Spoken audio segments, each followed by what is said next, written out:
So before I proceed, let me give me my introduction. My name is Akshat Chauhan. I'm teaching statistics for last around 12 to 13 years now. So I got tutoring actual students. हम पूरा focus दोनों portions पे लेके चलेंगे. हम ऐसा नहीं सोचेंगे कि स्टैटिस्टिक्स ज्यादा मार्क्स का आता है तो हम स्टैटिस्टिक्स पे ज्यादा फोकस करेंगे 60% और 40% मार्क्स जो मैथ्स का पार्ट है उसको ऐसे ही छोड़ देंगे. This should not be your approach ideally. We will try कि हम हर पार्ट में जितना मैक्सिमम स्कोर कर सकते हैं वो स्कोर करने की हमारी कोशिश रहेगी. Throughout the course you will be getting बहुत सारे questions to practice. I can guarantee you कि जो मैक्सिमम पॉसिबल क्वेश्चंस हो सकते हैं वो मैं आपको प्रोवाइड करूंगा in the form of assignments, in the form of DPPs, test हो गए या मॉक टेस्ट हो गए. You will be getting the maximum number of questions. और ये बात आप समझते हो कि किसी भी कॉम्पिटिटिव एग्जाम में जब हम जाते हैं जहां पे हमारी सीट्स लिमिटेड हैं, जहां पे हमारी कट ऑफ आती है, उसको क्रैक करने का सबसे बेस्ट तरीका होता है कि जितने ज्यादा क्वेश्चंस आप प्रैक्टिस कर सको उतना आपके लिए बेटर होता है. हाँ, कॉन्सेप्ट डेफिनेटली एक बहुत मेजर रोल प्ले करेगा, बट अगर उस कॉन्सेप्ट के ऊपर मैंने बहुत सारे क्वेश्चंस प्रैक्टिस नहीं करे तो शायद मैं कॉन्सेप्ट में तो अच्छा हो जाऊं लेकिन एग्जाम क्रैक ना कर पाऊं. और यहाँ पे हमारा जो मेन फोकस होगा वो ऑब्वियसली एग्जाम को क्रैक करना, अच्छी रैंक लाना, अच्छा स्कोर करना है. सो बहुत ज्यादा फोकस आपका क्वेश्चंस पे होना चाहिए. जितने ज्यादा क्वेश्चंस हम प्रैक्टिस कर सकें उतना ज्यादा हम ऑब्वियसली बेटर परफॉर्म कर पाएंगे एग्जाम के सिनेरियो में. सो मैं आपको फटाफट से जो स्टैटिस्टिक्स वाला पोर्शन है उसके सिलेबस से गो थ्रू करा देता हूँ. आपने आई थिंक अपने सेमिनार देख लिया होगा, वहां पे मैंने खाली यूनिट्स का नाम जो है वो डिस्कस करा हुआ था. मैं थोड़ा डिटेल में जो सिलेबस है पहले वो डिस्कस कर दे रहा हूँ. मैंने सिलेबस को, स्टैटिस्टिक्स वाले सिलेबस को भी दो हिस्सों में डिवाइड करा हुआ है. एक को बोलता हूँ बेटा मैं प्रोबेबिलिटी वाला पार्ट, और एक आता है हमारा स्टैटिस्टिक्स वाला पार्ट. ये वाली जो यूनिट्स है हमारी, प्रोबेबिलिटी की यूनिट हो गई, रैंडम वेरिएबल वाली यूनिट हो गई, standard distribution, joint distribution, limit theorem, ये सारा प्रोबेबिलिटी का पार्ट होता है. इसके अलावा अगर इसमें और डिटेल में अंदर जाएं तो ये प्रोबेबिलिटी वाली यूनिट्स का जो सिलेबस है इस पे अपने स्टिक करेंगे. अगेन, किसी भी एग्जाम को क्रैक करने का सबसे बेस्ट तरीका ये होता है कि हमें बहुत ज्यादा इधर उधर भी नहीं जाना है. We should stick to our syllabus. Syllabus से ज्यादा पढ़ना मैं ये नहीं कहता कि नुकसान देता है, पर ये ना हो कि कहीं हम अपने मोटिव से, जो हमारा मेन एंड गोल है, वहां से हम कहीं दूर ना हो जाए बहुत ज्यादा पढ़ने के चक्कर में. So I will stick to your syllabus. मैं कभी भी ये नहीं बोलता हूं कि आप जैम पढ़ लोगे तो जैम का सिलेबस करने से आपका आईएसआई वाला पोर्शन हो जाएगा. I will never say that. I will be sticking to the JAM का syllabus because that is our end goal. Then second unit अपनी रैंडम वेरिएबल आती है. अगर प्रोबेबिलिटी वाले यूनिट में सारी चीजें वही हैं जो आपने 11th 12th में देखी हुई हैं पहले. कुछ भी ऐसा नहीं है शायद जो 11th 12th में ना देखा हुआ हो, बट मैं यहाँ पर ये अज्यूम करके चलूंगा कि मेरे को जीरो से पढ़ाना है. आप में से कुछ स्टूडेंट्स होंगे जिनको 11th 12th में प्रोबेबिलिटी बहुत अच्छी लगी होगी, कुछ ऐसे होंगे जिनको शायद समझ में ना आई हो, कुछ ऐसे होंगे जिन्होंने खाली बेस थ्योरम पे फोकस करके 6 नंबर स्कोर कर लिए होंगे. सो मैं ये अज्यूम करके चलूंगा कि अपने जीरो से शुरू कर रहे हैं. कुछ भी प्रिजम्पशन नहीं है मेरा, सिवाय इसके कि आपको इंटीग्रेशन डिफरेंशिएशन आता है, बस वो ना सिखाने की बजाय बाकी मैं सब कुछ ऐसा होगा जो जीरो से शुरू करूंगा. रैंडम वेरिएबल वाली यूनिट में जब आते हैं तो आपका पीएमएफ क्या होता है, पीडीएफ क्या होता है, सीडीएफ, देन उनके मैथमेटिकल एक्सपेक्टेशन, मोमेंट्स में हम वेरिएंस निकालेंगे, स्क्यूनेस निकालेंगे, उनका एमजीएफ कैसे निकालना है, चेबीशेव इनइक्वालिटी. स्टैंडर्ड डिस्ट्रीब्यूशन में हो सकता है आपने कॉलेज में इनसे ज्यादा डिस्ट्रीब्यूशंस पढ़े हों, बट जैम के सिलेबस के लिए जिन स्टैंडर्ड डिस्ट्रीब्यूशंस पे हम फोकस करेंगे, तो डिस्क्रीट में बाइनोमियल आता है, negative binomial, geometric, Poisson, hypergeometric, and continuous के अंदर आपका uniform, exponential, gamma, beta and normal distribution. Poisson and normal approximation to binomial distribution, ये आपका एक्स्ट्रा पार्ट है जिसको शायद मैं यहां कवर करूं और हो सकता है मैं लिमिट थ्योरम के साथ कवर करूं. That I will decide later on the syllabus में जब हम आगे चलेंगे. देन आते हैं अपने जॉइंट डिस्ट्रीब्यूशन में. जॉइंट डिस्ट्रीब्यूशन के अंदर आपकी ये सारी चीजें हैं जो हम कवर करेंगे. एंड लिमिट थ्योरम के अंदर हम weak law of large number and CLT, which is the one of the most important tool of statistics, वो कवर करने वाले हैं. बट सीएलटी के अंदर भी आपके सिलेबस में साफ साफ कर दिया गया है कि हम IIT with finite variance case only, सिर्फ इतना पार्ट ही आपके सिलेबस का हिस्सा बनता है सेंट्रल लिमिट थ्योरम में से. देन जो दूसरा हिस्सा मैंने बनाया बेटा, that is the statistics part, जिसके अंदर हम 3 यूनिट्स कवर करेंगे, sampling, distribution, estimation and testing of hypothesis. आपके सिलेबस के अकॉर्डिंग अगर पास्ट ट्रेंड को देखा जाए तो 2 यूनिट सबसे ज्यादा मार्क्स की पूछी जाती हैं. एक है रैंडम वेरिएबल वाली यूनिट. ऑब्वियसली इसको खत्म करने में अपने को टाइम ही सबसे ज्यादा लगेगा, तकरीबन 8 क्लासेस अपने को लगनी चाहिए इसमें खत्म करने में. आई विल नॉट रश कि मुझे 8 क्लास में ही खत्म करना है. I will be teaching at my own pace, जिससे आपको अच्छे से समझ में आए. मेरे लिए कभी भी ये चीज नहीं है कि मुझे बहुत जल्दी सिलेबस खत्म करना है. मेरे को टाइम पे सिलेबस और बहुत अच्छे से खत्म करना है आपके साथ, कि आपका एक एक कॉन्सेप्ट थॉरो होना चाहिए. सेकेंड इंपॉर्टेंट चीज जो आती है मार्क्स वाइज अगर हम बात करें तो वो एस्टिमेशन वाली यूनिट है. इन दो यूनिट्स में से सबसे ज्यादा एग्जाम में पूछा जाता है, ऐसा नहीं बाकी में से नहीं पूछा जाता है, इनमें से सबसे ज्यादा पूछा जाता है। इवन एस्टिमेशन वाली यूनिट को भी मैंने दो हिस्सों के अंदर डिवाइड कर दिया है। एक सेकंड में ज्वाइन करा दूं। एस्टिमेशन वाली यूनिट को भी मैंने दो हिस्सों में अपना डिवाइड करा है। ये जो सारा पोर्शन है दैट कम्स अंडर बेटा पॉइंट एस्टिमेशन, और ये वाला जो पोर्शन है this comes under your interval estimation.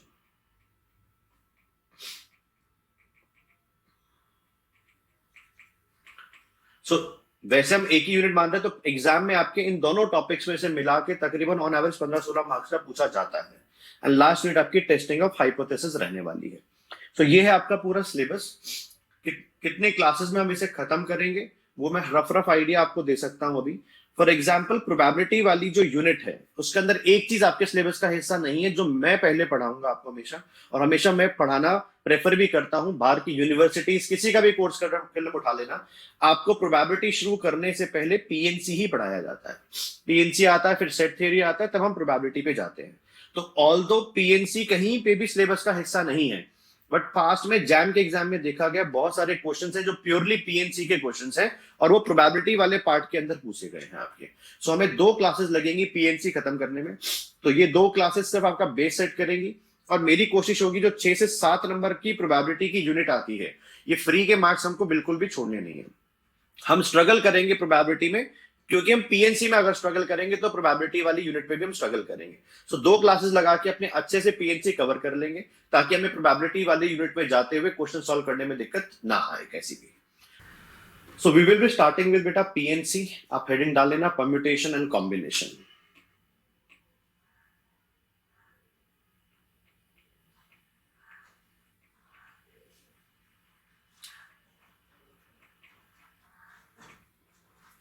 You might find initial 2 classes to be very basic, कि हमने तो ये सब कुछ पढ़ा हुआ है।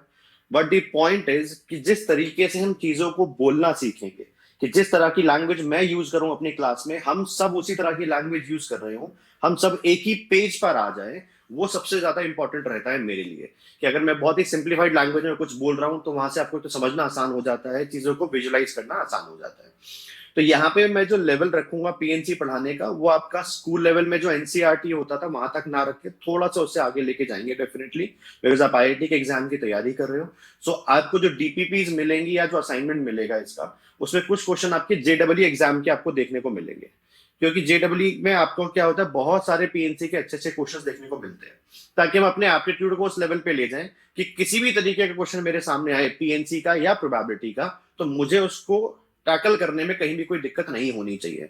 मेरा टारगेट ये होगा, ये यूनिट 6 से 7 मार्क्स की है प्रोबेबिलिटी वाली, तो हर एक नंबर मुझे इसके अंदर क्या करना है, जाके स्कोर करना है।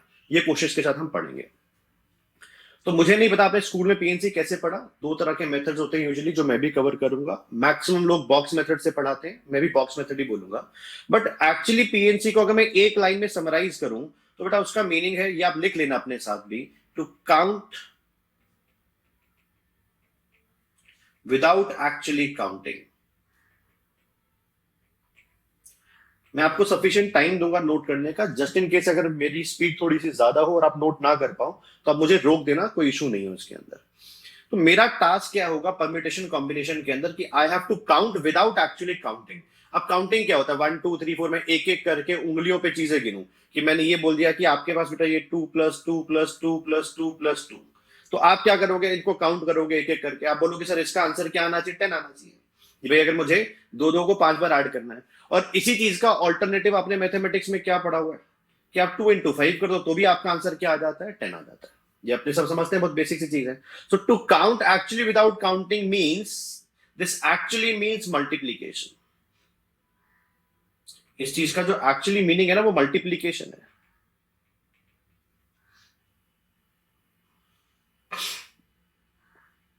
कि अगर आप विदाउट काउंटिंग एक्चुअली काउंटिंग करना चाहते हो, तो आपको चीजों को क्या करना पड़ेगा, एक्चुअली मल्टीप्लाई करना पड़ेगा। उसको ना यहां पे नाम दिया गया कि we have to count without actually counting. इतना ही है पीएनसी। अगर आपको मैं समराइज करूं ना एक लाइन में, तो यही पीएनसी है, कि अगर मैं विजुअलाइज करके या तो काउंटिंग कर पाऊं, या काउंटिंग ना कर पाऊं तो मल्टीप्लाई अगर मैं कर पाऊं, तो मैं पीएनसी का हर क्वेश्चन क्या कर पाऊंगा, इजीली सॉल्व कर ले जाऊंगा। उसमें कोई दिक्कत मुझे नहीं आनी चाहिए। सो हम पहली हेडिंग अपनी डाल रहे हैं, दैट इज कॉल्ड बेटा फंडामेंटल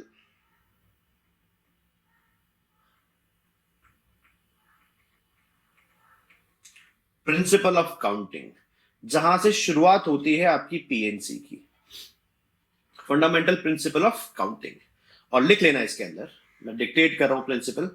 मेरे पढ़ाते हुए बेटा मैं डेफिनेशंस बहुत सारी डिक्टेट करूंगा डेफिनेटली, क्योंकि मैं ये नहीं चाहता कि आप चीजों को बस ऊपर ऊपर से समझ ले। डेफिनेशंस ऑब्वियसली आप भी समझते हैं कि आपके एग्जाम का हिस्सा नहीं है, आपको कोई डेफिनेशन या डेरिवेशन आपके एग्जाम में नहीं आ सकती है, बट हम डेफिनेशंस भी कवर करेंगे, डेरिवेशंस भी कवर करेंगे, जस्ट टू मेक श्योर कि जो रिजल्ट हमने पढ़े हैं वो रिजल्ट मेरे माइंड में एकदम क्लियर है या फिर क्लियर नहीं है। डेरिवेशन से आपके दिमाग में क्लैरिटी बहुत ज्यादा बढ़ जाती है, तो इसलिए मैं हमेशा डेरिवेशंस पे भी फोकस करूंगा, डेफिनेशंस पे भी फोकस करूंगा, एंड क्वेश्चंस पे तो ऑब्वियसली फोकस करना ही है एग्जाम के लिए। सो लिखना इसके अंदर कि मीनिंग क्या है फंडामेंटल प्रिंसिपल ऑफ काउंटिंग का, और कुछ बुक्स में बेटा इसको बोला जाता है मल्टीप्लीकेशन प्रिंसिपल, वो भी नाम लिख लेना।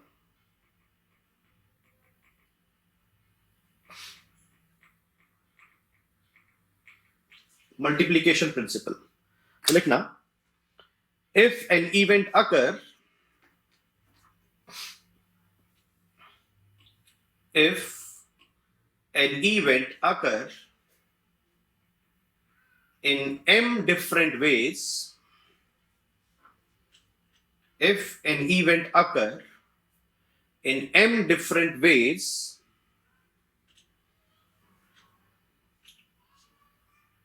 following which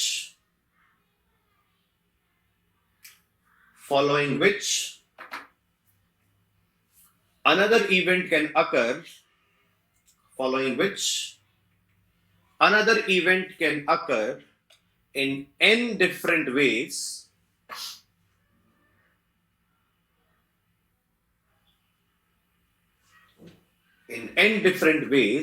then the total number of occurrences,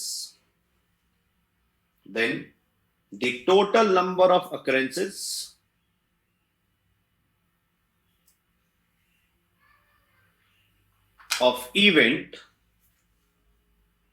then the total number of occurrences of events in the given order, then the total occurrences of events in the given order is m cross n,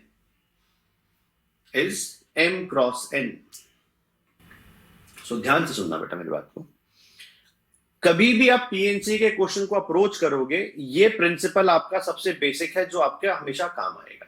जो मैंने लिखवाया उसमें ये है कि आपको suppose एक final task है जो अचीव करना है, बट उस टास्क को अचीव करने से पहले दो इवेंट्स को होना पड़ेगा। एक हो गया इवेंट नंबर 1, एक हो गया आपका इवेंट नंबर 2।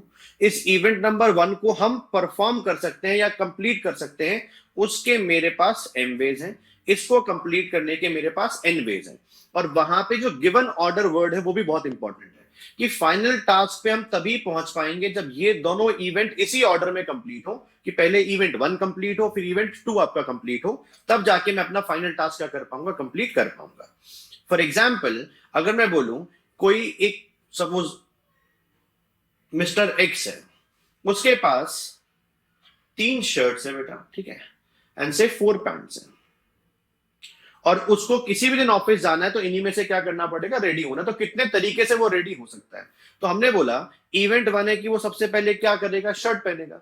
शर्ट कौन कितनी है उसके पास, 3 तरीके से वो अपनी शर्ट को क्या कर सकता है, पिक कर सकता है। या तो शर्ट 1 पहनेगा, या शर्ट 2 पहनेगा, या शर्ट 3 पहनेगा। पैंट्स के लिए उसके पास 4 ऑप्शन है कि वो इन चारों में से कोई एक पैंट आपका पहनेगा। सो जो फाइनल टास्क है, अब काउंटिंग विदाउट एक्चुअली काउंटिंग, उसका मीनिंग मैं यहां पे क्लियर कर रहा हूं।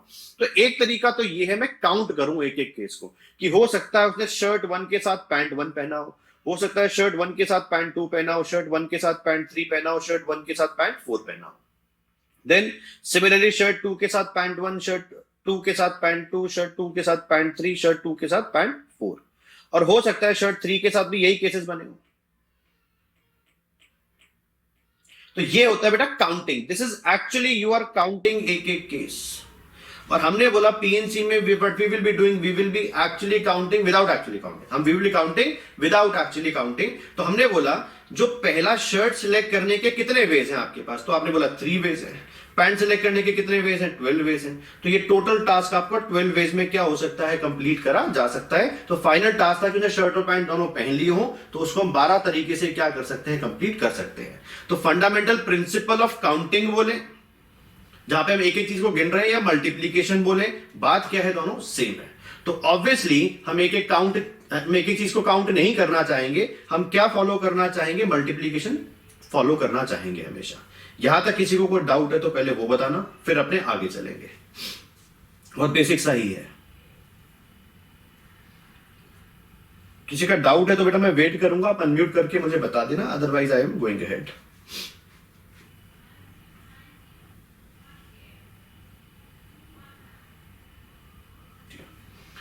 सो देर आर बेटा 5 मॉडल्स पीएनसी के जो हम पढ़ते हैं। There are 5 models. ये मॉडल्स नहीं है एक्चुअली, ये डिफरेंट सिनेरियोज हैं कि जब आप क्वेश्चन अप्रोच करने जाएंगे कोई भी पीएनसी का, तो इन पांचों में से किसी एक मॉडल के अंदर ही वो लाई कर रहा होगा। तो इसलिए मैंने नाम दे दिया कि ये मेरे मॉडल्स हैं। सो पहली हेडिंग डाले ना, मॉडल 1। मॉडल 1 और सब में मैं फंडामेंटल प्रिंसिपल ऑफ काउंटिंग ही लगाऊंगा। मैं पीएनसी पे ब्लास्ट में आऊंगा क्लास के अंदर। पहले फंडामेंटल प्रिंसिपल ऑफ काउंटिंग को इतना स्ट्रॉन्ग करा दूंगा आपके लिए कि आप हर क्वेश्चन को इजीली अप्रोच कर पाओ जाके। सो मॉडल 1 के लिए एक एग्जांपल लिखना बेटा, प्लीज अपने नोट्स में एग्जांपल लिखना। Number of veg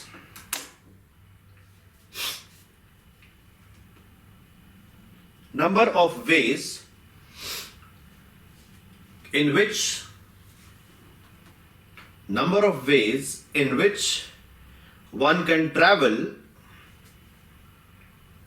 number of ways in which one can travel from town T1 to town T3, number of ways in which one can travel from town T1 to town T3 via town T2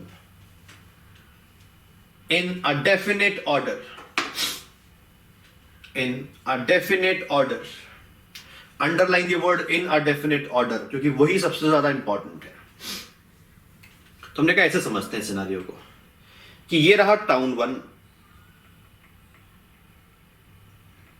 ये रहा आपका town T2।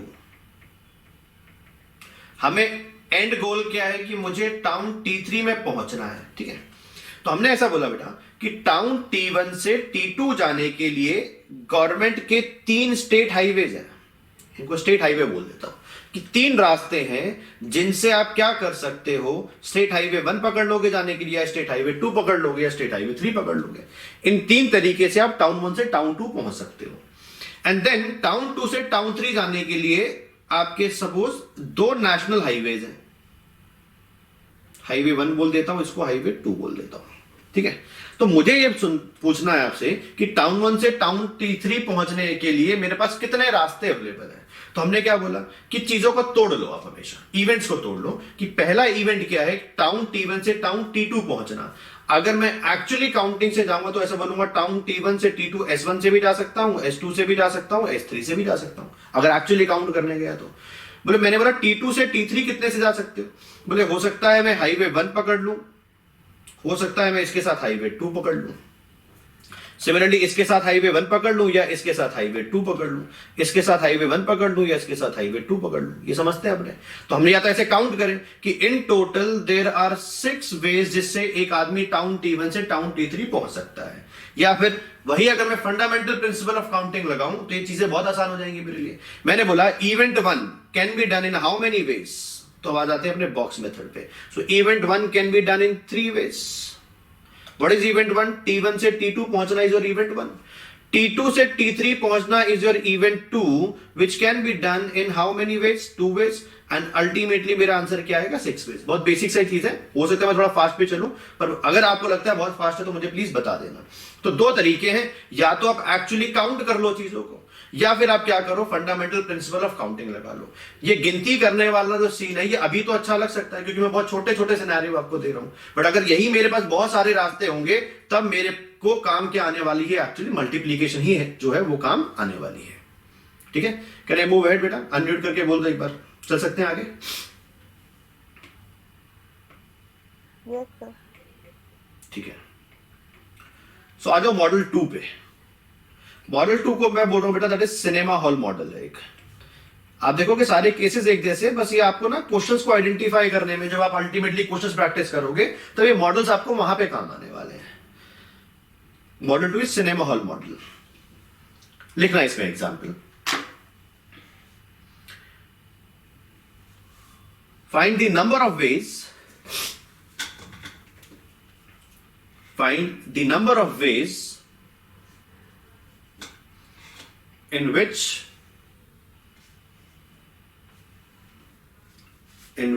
one can watch a movie. Find the number of ways in which one can watch a movie given the number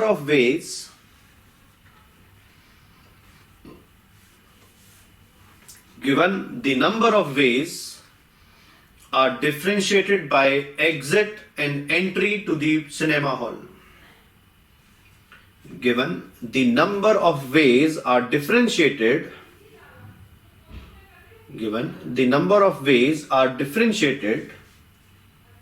by exit and entry to the cinema hall.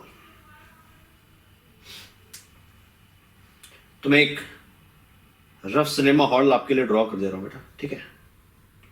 कि suppose ये आपकी screen है जहां पे आप actually movie देखोगे जाके, और इसमें एंट्री करने के लिए आपको गेट दिए गए।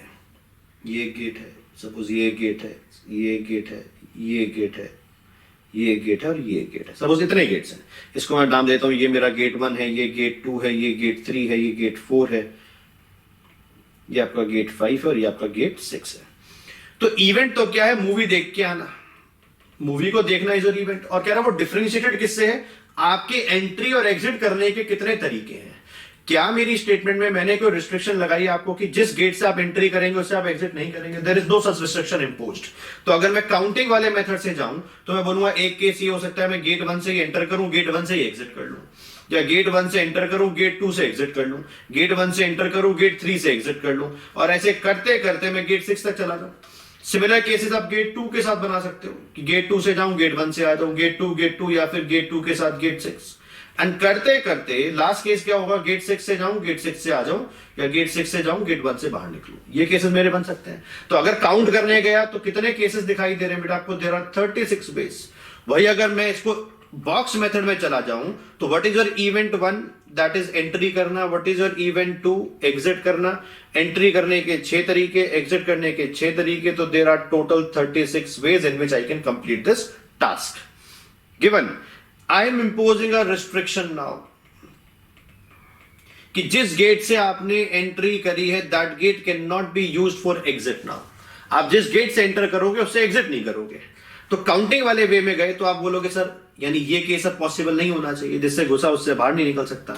इवन ये भी पॉसिबल नहीं होना चाहिए, ये भी पॉसिबल नहीं होना चाहिए। सो आप बोले सर टोटल 36 में से 6 रास्तों को बंद कर दिया गया और 30 वेज में मैं मूवी देख के अब आ सकता हूं। वही अगर मैं बॉक्स मेथड पे जाऊं तो एंट्री करने के लिए जब मैं जाऊंगा तो मेरे पास कितने ऑप्शंस अवेलेबल होंगे? 6 के 6 गेट मेरे पास अवेलेबल होंगे। लेकिन जब मैं एग्जिट करने आऊंगा तब एक ऑप्शन मेरा कम हो गया होगा। कौन से वाला? जिससे मैंने एंट्री करी होगी। तो 5 options are possible for exit. So in total there are again 30 ways. आपको समझ में आ रहा होगा कि एक्चुअली मैं काउंटिंग नहीं करवाना चाहता हूं, मैं आपको इस चीज में मास्टरी कराना चाहता हूं कि आप ऐसे बॉक्स मेथड से फटाफट केसेस को लिख पाए। बहुत बेसिक चल रहा है अभी, आई अंडरस्टैंड। कुछ क्वेश्चंस के थ्रू इसके लेवल को धीरे धीरे अपने बढ़ाएंगे जब और मॉडल्स पे जाएंगे आगे। यहां तक कोई डाउट है तो बताओ, या आगे चल सकते हैं? अनम्यूट करके बोल देना।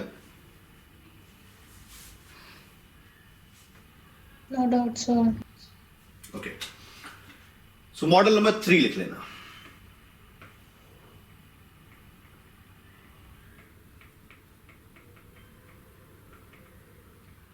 Your model 3 is tossing a coin. Your model number 3 is tossing a coin. Tossing a coin वाला केस बोलूं या फिर आपके पास कई बार एग्जाम में ट्रू फॉल्स टाइप के क्वेश्चंस आते हैं, ये दोनों एकदम सेम चीजें हैं, दोनों में कोई डिफरेंस नहीं है। तो हमने बोला कि अगर मैंने एक कॉइन का सिंगल टॉस किया, अगर मैं सिंगल टाइम एक कॉइन को टॉस करता हूं तो अपने सब समझते हैं या तो उस पर हेड आएगा या टेल आएगा, ये तो हेड आएगा या टेल आएगा, या in total there are two outcomes that is possible. आप ये भी समझते हो कि अगर मैं सिंगल टॉस की बजाय दो टॉसेस कर दूं कॉइन के, तो जो मेरे पास पॉसिबिलिटीज आती हैं वो कितनी हो जाती है बेटा? There are total 4 outcomes and this can also be written as 2 to the power 2। अगर आप 3 टॉसेस कर देते हो तो आपके पास इस तरह के केसेस आते हैं कि तीनों बार हेड आ जाए, हेड हेड टेल आ जाए, हेड टेल हेड आ जाए, या टेल हेड हेड आ जाए, या फिर टेल टेल हेड आ जाए, टेल हेड टेल आ जाए, या आपका हेड टेल टेल आ जाए, और या फिर तीनों बार आपका क्या आ जाए? टेल आ जाए। हमें बेसिकली केसेस में नहीं जाना, अभी मैं कुछ पैटर्न आपको समझाना चाह रहा हूं कि जब कभी भी टॉसिंग अ कॉइन या ट्रू फॉल्स टाइप के क्वेश्चन हैं तो can I generalize that case as कि अगर आप n टाइम टॉस करते हो कॉइन को तो there is a pattern of GP कि ये 2 टू द पावर 1 है, ये 2 टू द पावर 2 है, ये 2 टू द पावर 3 है। In total there are how many outcomes those are possible? तो 2 to the power n outcomes क्या है वो हमारे लिए पॉसिबल है, वो हमारे लिए क्या होंगे? पॉसिबल होंगे। Same goes for true false question, same goes for true false question. But अगर इसी मॉडल में मैं ऐसा बोलूं ट्रू फॉल्स क्वेश्चन होने की बजाय जो एग्जाम में क्वेश्चन आ रहा है दैट इज एमसीक्यू, जैसे आपके एग्जाम में आता है, तो एमसीक्यू का मतलब क्या है? 4 ऑप्शन है, एक करेक्ट होगा, 4 ऑप्शन है और एक क्या होगा? आपका करेक्ट होगा। तो आप एक क्वेश्चन को कितने तरीके से आंसर कर सकते हो? बोले एक क्वेश्चन को आंसर करने के मेरे पास 4 तरीके होंगे।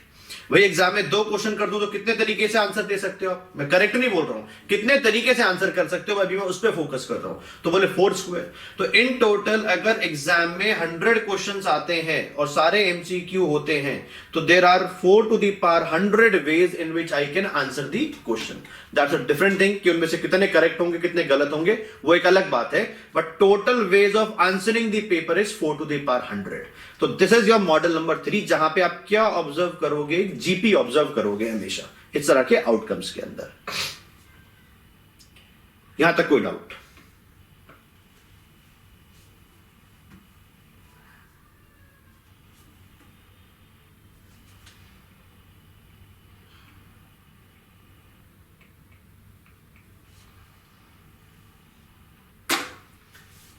बट आप नोट कर पा रहे हो साथ साथ? अगर मेरी स्पीड तेज हो तो प्लीज मुझे बता देना।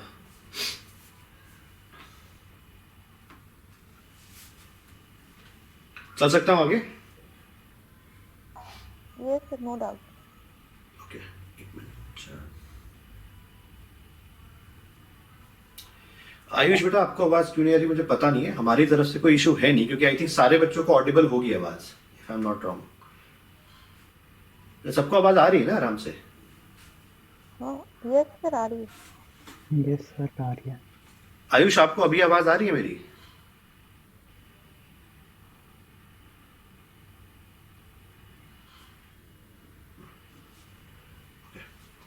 सो मॉडल नंबर 4 पे दिस इज कॉल्ड बेटा बुक शेल्फ मॉडल।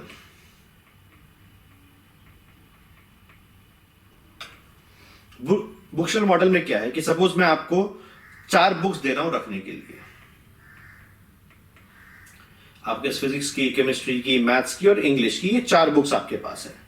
और जो शेल्फ मैं बना रहा हूं उसमें भी 4 ही ब्लैंक स्पॉट्स हैं, ये 4 खाली खाने हैं जहां पे आपको किताब को रखना है। तो हमने बोला आप कितने तरीके से किताब को रख सकते हैं। अब अगर मैं काउंटिंग वाले वे में जाऊं तो सकता है पहले वाले में फिजिक्स, दूसरे वाले में केमिस्ट्री, तीसरे वाले में मैथ्स, चौथे वाले में इंग्लिश रख दूं। हो सकता है फिजिक्स केमिस्ट्री इंग्लिश मैथ्स रख दूं, हो सकता है फिजिक्स मैथ्स इंग्लिश केमिस्ट्री रख दूं, हो सकता है फिजिक्स इंग्लिश मैथ्स केमिस्ट्री रख दूं। तो ऐसे करके बहुत सारे केसेस बनेंगे। तो जब सिनेरियो बड़ा होता जाएगा तब आपको भी समझ आ गया होगा अब तक कि counting is not the best possible approach जो हम यूज करेंगे। हम कहां जाएंगे? फंडामेंटल प्रिंसिपल ऑफ काउंटिंग की तरफ जाएंगे। तो हमने बोला हम अपने इवेंट्स को तोड़ेंगे। 4 काम करने हैं मेरे को। 4 काम क्या है? 4 बुकों को रखना। तो आप जब पहली बुक रखने जाते हो, बुक 1 को रखना, तो उसके लिए आपके पास कितने ब्लैंक स्पॉट्स अवेलेबल हैं? वैसे बुक 1 को रखने के देयर आर 4 वेज अवेलेबल। 4 तरीके से मैं उस किताब को रख सकता हूं क्योंकि चारों खाने खाली पड़े हैं। जब सेकंड बुक उठा के आप रखने जाओगे तब आपके पास खाली कितने बॉक्सेस बचे हैं? 3। सिमिलरली इसके लिए 2 वेज हैं और इसके लिए क्या है आपका? एक ही रास्ता है। And in total there are 24 ways जिसमें इन किताबों को शेल्फ के अंदर क्या करा जा सकता है? प्लेस करा जा सकता है। आगे चल के मैं अभी आपको एक थ्योरम दूंगा जिससे एक क्वेश्चन हमारा एक लाइन में फटाफट सॉल्व होगा। बट अगेन अभी मैं एफएमसी के ऊपर ज्यादा फोकस कर रहा हूं। इसी मॉडल का एक और वर्जन आता है, मॉडल 5 है, बुक शेल्फ का ही बड़ा मॉडल, कि मैंने अब शेल्फ बढ़ा दी है। और इसका आंसर आप देंगे मुझे, ठीक है? कि मैंने शेल्फ कितने कर दिए? मेरे पास 5 शेल्फ हैं और बुक्स वही है ऊपर वाली 4। तो आप मुझे बता सकते हो आप कितने तरीके से इसको फिल कर पाओगे और क्या अप्रोच आप लगाते हो इसके अंदर?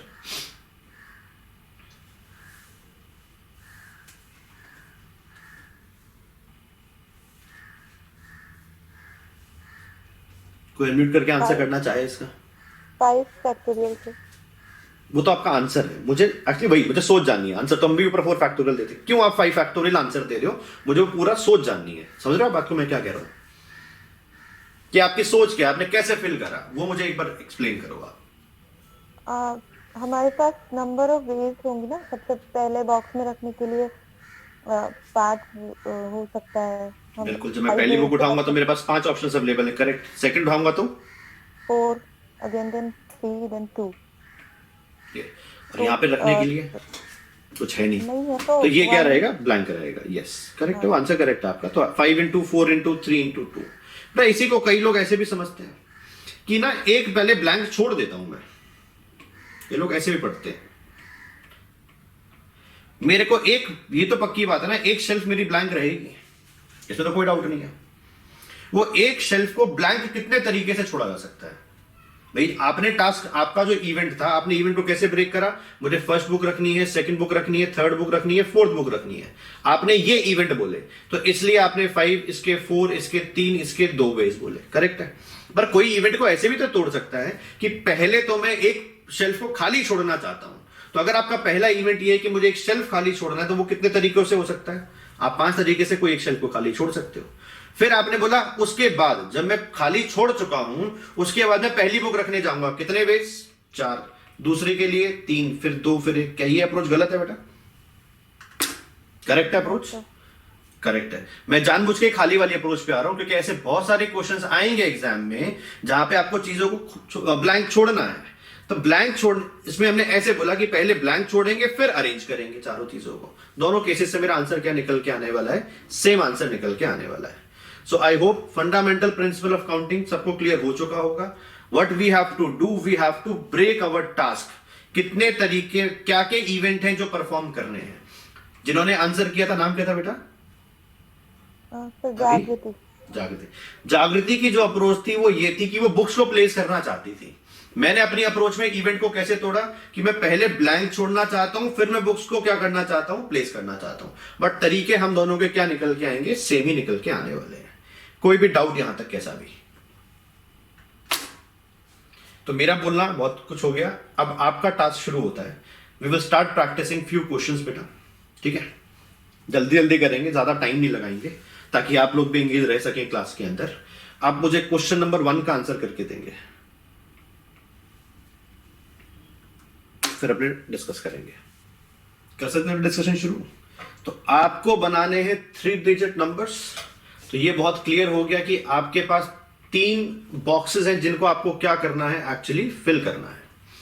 आपके पास पहला ऑप्शन फिल करने के लिए कितनी चॉइसेस है? 1 2 3 4 5। आपने रिपीटेशन अलाउड नहीं करा है, तो आपने रिपीटेशन अलाउ नहीं करा है तो पहली जगह पे मैं 5 में से कोई भी एक डिजिट रख सकता हूं। तो 5 वेज में मैं फर्स्ट बॉक्स को फिल कर पाऊंगा, सेकंड को मैं 4 वेज में, थर्ड को मैं 3 वेज में फिल कर पाऊंगा। और आई होप कि दिक्कत इसमें आई नहीं होगी। There are 60 ways in which I can form a 3 digit number without repetition.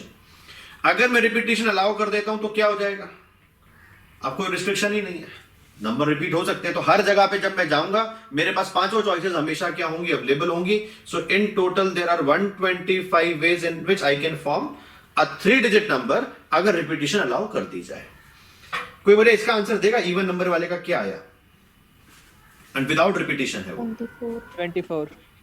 चलो अप्रोच क्या है आपकी फिल करने की? 24 बता दो जल्दी से। सबसे पहले क्या किया आपने? आपकी आवाज इवन डिजिट। बिल्कुल। बोले सर आपको इवन नंबर बनाना है तो टास्क को तोड़ा कैसे गया? बोले सबसे पहले सर आप इसको फिल करो, क्योंकि ये यहाँ पे रिस्ट्रिक्शन इम्पोज्ड है। क्या रिस्ट्रिक्शन है कि मुझे नंबर कैसा होना चाहिए, मेरा इवन होना चाहिए, जिसको मैं सिर्फ दो ही तरीके से फिल कर सकता हूं, either I will write 2 here और I will write 4 here। And given ये चॉइस, ये ब्लैंक आपका फिल हो चुका है, इसको अब आप कितने तरीके से फिल कर सकते हैं? बोले 4, क्योंकि आपकी रिपीटेशन अलाउड नहीं है। और फिर इसको कितने तरीके से फिल कर सकते हैं आप? 3 ways में। So in total there are 3 cross 4 cross 2, that is 24 ways। Last वाले में क्या किया आपने? मेहनत करिए कि जल्दी आंसर निकाला है। लास्ट वाले का आंसर क्या आ रहा है बेटा? 36। हाँ, मेरे 36 मेहनत करके निकाला कि फटाफट से निकाला आंसर? क्या अप्रोच लगाइए? सर वही ब्रेक किया, लास्ट वाला ओड बनाना है तो 3 choices are available for odd 1, 3 and 5। Correct है। पर अगर हम ध्यान से क्वेश्चन को पढ़ते तो मैंने ये पहले ही देख लिया कि टोटल कितने नंबर बना सकता था बेटा मैं? 60। भाई नंबर तो दो ही बन सकते हैं, इधर इवन बनेगा नेचर में, या क्या बनेगा मेरा? ऑड बनेगा। अगर मैं टोटल नंबर विदाउट रिपीटिशन 60 बना सकता हूं, जिनमें से 24 नंबर इवन है, तो बचे नंबर क्या होने पड़ेंगे बेटा? तो has to be odd number. तो ये भी छोटी छोटी चीजें जो अपने को ऑब्जर्व करनी है, यानी कि हम मेहनत ही कर रहे हैं। जिन्होंने मेहनत करा उन्होंने क्या करा होगा? यहाँ 3 तरीके से फिल करा जा सकता है नंबर, और फिर यहाँ 4 और यहाँ 3, आंसर उनका भी 36 ही आना है कि there are 36 ways in which I can fill these choices।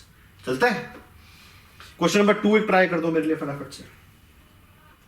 एक चीज के अंदर नहीं लिखी है, वो मैं बता दे रहा हूं, there is no negative marking, ठीक है ना? अब हम कोई नेगेटिव मार्किंग नहीं लेके चल रहे हैं।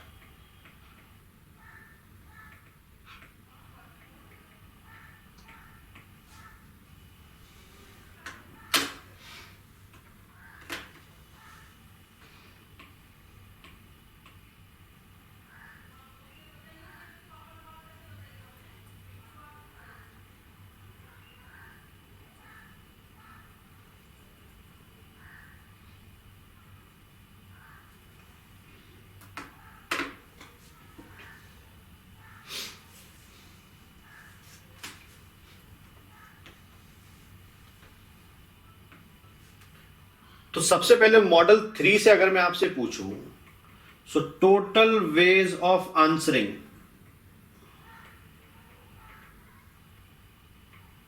ऑल दी क्वेश्चंस, क्या आप उसका आंसर मुझे फटाफट दे पाओगे? मॉडल 3 देख के क्या होना चाहिए बेटा? 10 to the power 2 2 to the power 10, है ना? भाई आपके पास 10 क्वेश्चन है, हर क्वेश्चन को आंसर करने के दो ही तरीके, तो ट्रू मार्क करोगे या फॉल्स, सेकंड के लिए भी दो, थर्ड के लिए भी दो, आप ऐसे सोच लो इसको, है ना? तो टोटल 10 क्वेश्चन आंसर करने हैं आपको, ये चलता है। अब पहले पार्ट में कहता है the number of ways to obtain maximum marks. बेटा मैक्सिमम मार्क क्या हो सकते हैं, कब आ सकते हैं? सारे क्वेश्चन करेक्ट हो, जब सारे ऑप्शंस करेक्ट हो। कितने तरीके से आप सारे ऑप्शंस को करेक्ट कर सकते हो? 1 सॉरी आपकी आवाज कटी बेटा, क्या बोल रहे हो? So 10 एक ही तरीके से। एक तरीका ही है ना भाई सारे ऑप्शंस को करेक्ट करने का। मान लो एग्जामिनर करेक्ट आंसर्स लिख रहा हूं मैं, सेकंड का करेक्ट आंसर फॉल्स है, थर्ड का करेक्ट आंसर ट्रू है, फोर्थ का करेक्ट आंसर फिर से ट्रू, एंड सो ऑन, ऐसा कुछ भी है। अब आपको एज अ स्टूडेंट अगर मैक्सिमम मार्क्स लाने तो सारों को करेक्ट देना आंसर देना पड़ेगा। तो फर्स्ट क्वेश्चन का करेक्ट आंसर एक तरीके से दिया जा सकता है, सेकंड का भी करेक्ट आंसर एक तरीके से दिया जा सकता है, एंड सो ऑन, 10th का भी करेक्ट आंसर एक ही तरीके से दिया जा सकता है। So there is only one way in which I can score the maximum mark. What about minimum marks बेटा? So 1 again minimum marks is 0। तो मिनिमम मार्क्स जब ला पाऊंगा जब सबका गलत आंसर दे दूं। तो पहले का गलत आंसर देने का एक तरीका, दूसरे का गलत आंसर देने का एक तरीका, सबका एक ही तरीका है। सो एक ही तरीके से आप मैक्सिमम मार्क ला सकते हो कि सारे ऑप्शंस करेक्ट हो, और एक ही तरीके से आप मिनिमम मार्क्स ला सकते हो जो कि इस केस में 0 होंगे कि आप सबका क्या करो, गलत आंसर दे दो। इसके बारे में क्या ख्याल है? The number of ways to obtain marks greater than 0।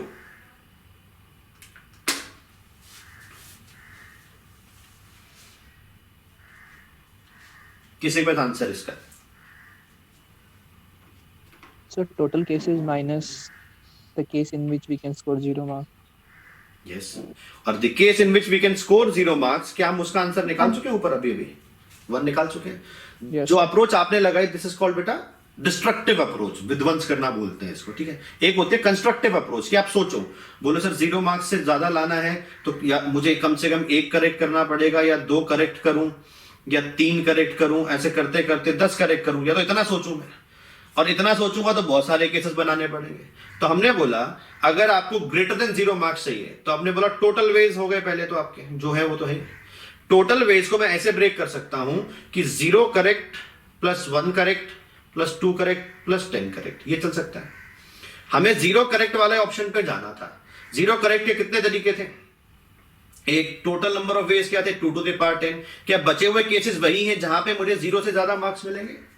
तो मेरा आंसर क्या होना चाहिए? 2 to the power 10 minus 1। This should be my answer. मुझे फोर्थ का आंसर तो क्या आता है?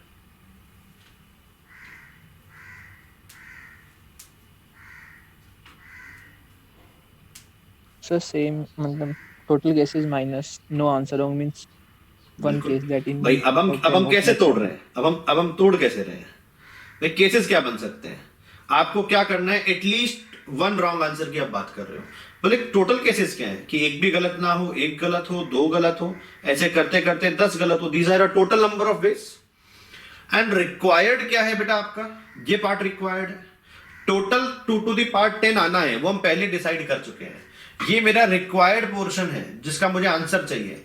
इसके मैं ऑलरेडी केसेस निकाल चुका हूं, ये 1 है, तो क्या इसका आंसर भी 2 टू द पावर 10 माइनस 1 ही होना चाहिए? बेटा किसी का डाउट हो तो प्लीज अनम्यूट करके पूछ लेना।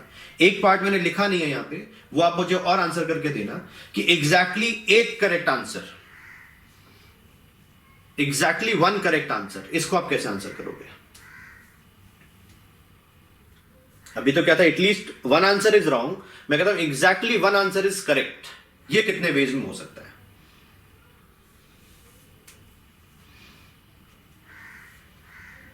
Sir 10 ways. कैसे 10 वेज? आप सोच भी बतानी पड़ेगी ना सर आंसर, तो अपने निकाल ही लेंगे। when first is correct and all is wrong, then only one case is such that. Similarly, second, third, fourth up to 10. Yes, तो हम क्या बोलेंगे भाई? हमें पहले क्या करना है? एक आंसर करेक्ट देना है। इसको ऐसे तोड़ लेते हैं सिनारियो को। तो एक आंसर को करेक्ट होना पड़ेगा एंड 9 आंसर्स को डेफिनेटली क्या होना पड़ेगा? इनकरेक्ट होना पड़ेगा। क्या ऐसे तोड़ सकता हूं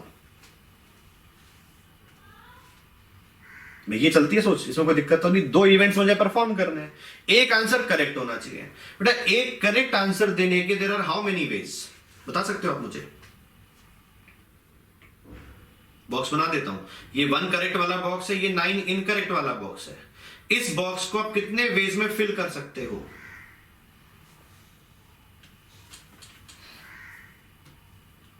कहां पे थे हम? ये बोल रहे थे कि हाँ, कितने तरीके से आप मुझे एक करेक्ट और 9 इनकरेक्ट आंसर्स दे सकते हो? कितने तरीके हैं ऐसे मेरे पास? तो मेरा first event is to answer 1 correct question and 9 incorrect is my second event. मुझे दोनों के नंबर ऑफ वेज बताओ क्या क्या होने चाहिए?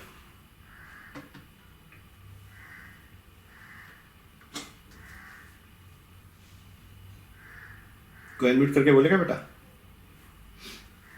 So 1 करेक्ट आंसर करने का एक तरीका है, सोच के देखो। so there are total 10 ways to correct one answer. Yes, एक करेक्ट आंसर देने के देयर आर कितने वेज? 10 वेज। या तो पहला करेक्ट कर दूं, या दूसरा करेक्ट कर दूं, या तीसरा करेक्ट, 10 तरीके हैं। जब आपने एक करेक्ट कर दिया, ये एक इवेंट हो गया, तब क्वेश्चंस कितने बचे हैं आपके पास? 9। और 9 क्वेश्चंस में से 9 के 9 को इनकरेक्ट करने के कितने तरीके हैं? There is only 1 way. Correct बेटा? सो इन टोटल एक आंसर अगर मुझे करेक्ट करना है एग्जैक्टली, तो that can be done in 10 ways. किसी को कोई भी डाउट यहां तक प्लीज बताना एक बार मुझे।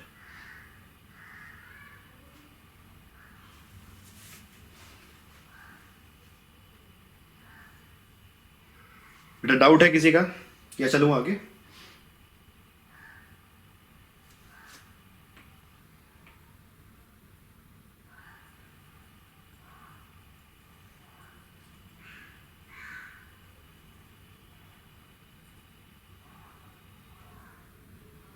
नेक्स्ट आप ट्राई करोगे question number 6। This is dictionary problem. थोड़ा सा लेवल ऊपर है, पर मैं चाहता हूं आप एक बार ट्राई करो, फिर अपने इसको आगे सॉल्व करेंगे। आप क्या अप्रोच लगा रहे हो देखना एक बार, मैं अपनी अप्रोच यहाँ पे आपके साथ डिस्कस कर रहा हूं। हमारे को ये 5 लेटर्स दिए गए, अगर मुझे डिक्शनरी में वर्ड्स को अरेंज करना है तो ये अपने सब समझते हैं, those has to be arrange in alphabetical order. तो सबसे पहले इन लेटर्स को आप अल्फाबेटिकल ऑर्डर में लगाओ। अगर आप इन लेटर्स को जब अल्फाबेटिकल ऑर्डर में लगाते हो तो सबसे पहले आपके पास ई आता है, फिर आपके पास क्या आता है, एफ आता है, फिर आई आता है, फिर के आता है, फिर एन आता है। यहां तक कोई डाउट बेटा? मुझे अल्टीमेटली जो वर्ड बनाना है दैट इज नाइफ। मुझे वर्ड बनाना है, वर्ड क्या है आपका, नाइफ। तो नाइफ तो किससे शुरू हो रहा है, के से शुरू हो रहा है, यानी इससे पहले, अच्छा मीनिंगफुल वर्ड्स नहीं बनाने हमें, कुछ मीनिंग है या नहीं है मुझे फर्क नहीं पड़ता इस बात से। इससे पहले वर्ड्स होंगे जो ई से शुरू होते होंगे, इससे पहले वो भी वर्ड्स आने चाहिए जो एफ से शुरू होते होंगे, इससे पहले वो भी वर्ड्स आए होंगे जो आई से शुरू होते होंगे, है ना भाई। आपको तो के तक पहुंचना है, के पे तो तब पहुंचोगे जब ये सारे लेटर्स डिक्शनरी में इनसे बनने वाले शुरुआत वाले सारे वर्ड्स आ चुके होंगे। तो अगर मैं ई को फिक्स करता हूं, how many words can be formed जो ई से शुरू होते होंगे? कोई आंसर देगा इसका अनम्यूट करके? 4 फैक्टोरियल। 4 फैक्टोरियल। क्यों 4 फैक्टोरियल बोले सर? आपके पास 5 वर्ड्स हैं, एक ऑलरेडी आप फिल कर चुके हो, यहां के लिए आपके पास 4 वेज हैं फिल करने के लिए, इसको फिल करने के 2, इसके लिए 1, तो 24 वर्ड्स ऐसे बनेंगे जो ई से शुरू होते होंगे। क्या सेम आंसर इसका भी होगा? सेम ही अप्रोच लगा रहे ना? Yes sir. तो ये सारे वर्ड्स तो वो हो गए जो नाइफ से डेफिनेटली पहले आते होंगे। अब आई के बाद आपकी डिक्शनरी में जो वर्ड शुरू होंगे वो के से शुरू होंगे। ये बात करेक्ट है कि के से भी कितने वर्ड्स बनेंगे अपने? 24 वर्ड्स बनने होंगे। बट मेरे लिए क्या सारे काम के हैं वो समझना है आपको, क्योंकि मुझे नाइफ पे रुकना है। तो के आपने फिक्स करा। अब अल्फाबेटिकल ऑर्डर में के बाद के तो फिक्स हो गया, नेक्स्ट वर्ड जो आप रखोगे वो ई रखोगे, और ई से शुरू, के और ई से शुरू होने वाले अब कितने वर्ड्स बन सकते हैं? 3 फैक्टोरियल। बोले सर 3 to 1, तो 6 वर्ड्स बन सकते हैं। ठीक है, फिर ई की जगह क्या रखोगे आप? नेक्स्ट वर्ड अपना एफ रखोगे, फिर से कितने वर्ड्स बन सकते हैं आपके? 6 वर्ड्स।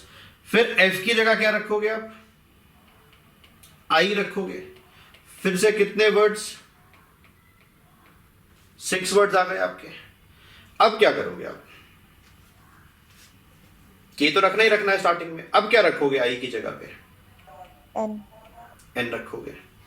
अब एन रखने से काम चल जाएगा क्या आपका? खाली फिर से वही अप्रोच लगानी है। अब के और एन फिक्स हो गया तो I am left with these 3 words. इनको जब मैं अल्फाबेटिकल ऑर्डर में लगाऊंगा तो के एन ई से बनने वाले वर्ड्स आएंगे, जिसको 2 वे में, इसको 1 वे में। ये 2 वर्ड्स भी चले गए क्योंकि मुझे के एन आई पे पहुंचना है। तो फिर से मैं के और एन को फिक्स करके क्या प्लेस करूंगा? एफ को प्लेस करूंगा। अगेन कितने वर्ड्स आएंगे मेरे पास निकल के? 2 वर्ड्स आएंगे। अब क्या करोगे आप?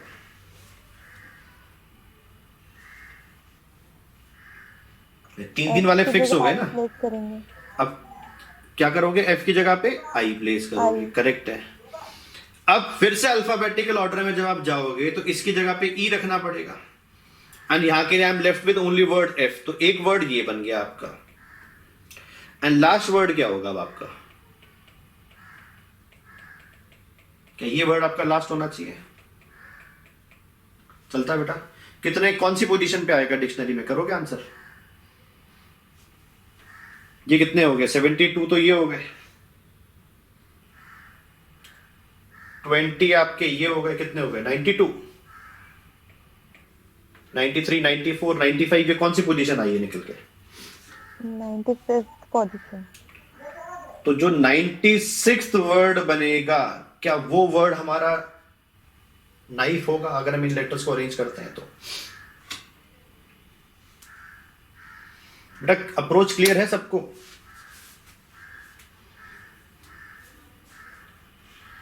Yes sir. ठीक है, ये मनोज वाला आपका होमवर्क है जो आप घर पे ट्राई करोगे। ठीक है, ये मैं अभी शीट आपको दे दूंगा आज।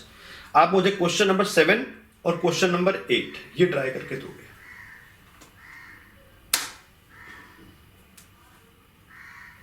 इन दी मीन टाइम बेटा एक काम और कर लो आप साथ साथ, मैं आपको बता दे रहा हूँ। आप क्या सबके पास सांख्यिकी का मोबाइल ऐप है?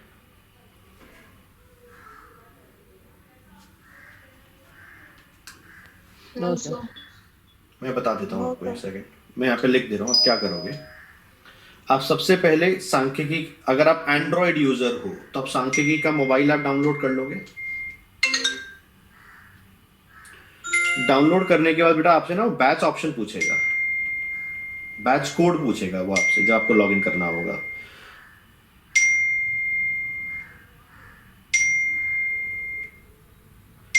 जो बैच आपका कोड आप डालोगे that is IZ, small I है बेटा, IZBBHX।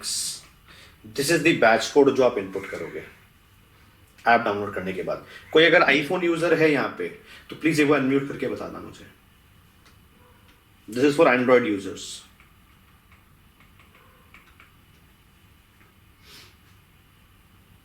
तो आप ऐप डाउनलोड करने के बाद बैच रिक्वेस्ट के लिए ये कोड यूज करोगे बेटा।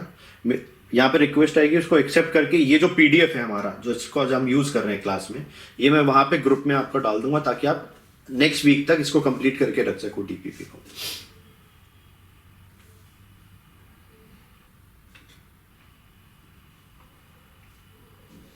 सब क्वेश्चन नंबर 7, 8 आप मुझे करके दोगे।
किसी के पास पहले पार्ट का आंसर?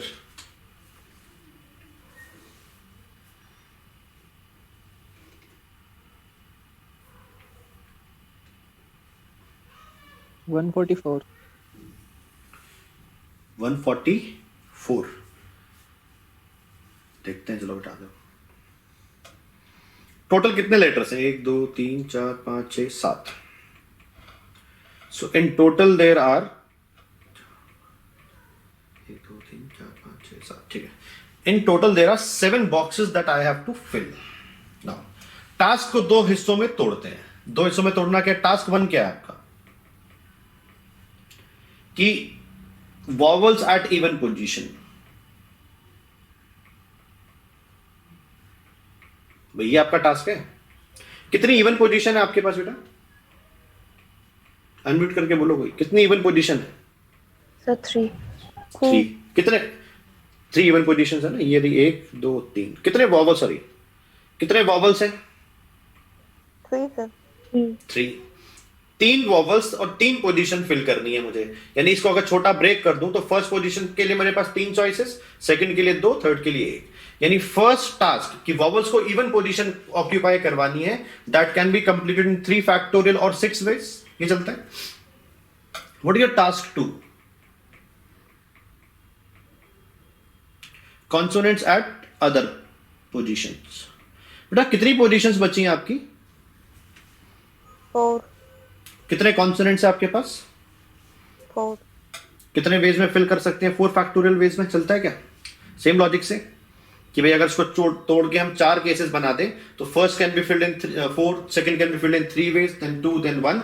तो in total there are 24 ways. 24 into 6 कितना आता है? 144 ही आता है, जिनका आंसर तक करेक्ट था बेटा। अच्छा, सेकंड पार्ट देखो।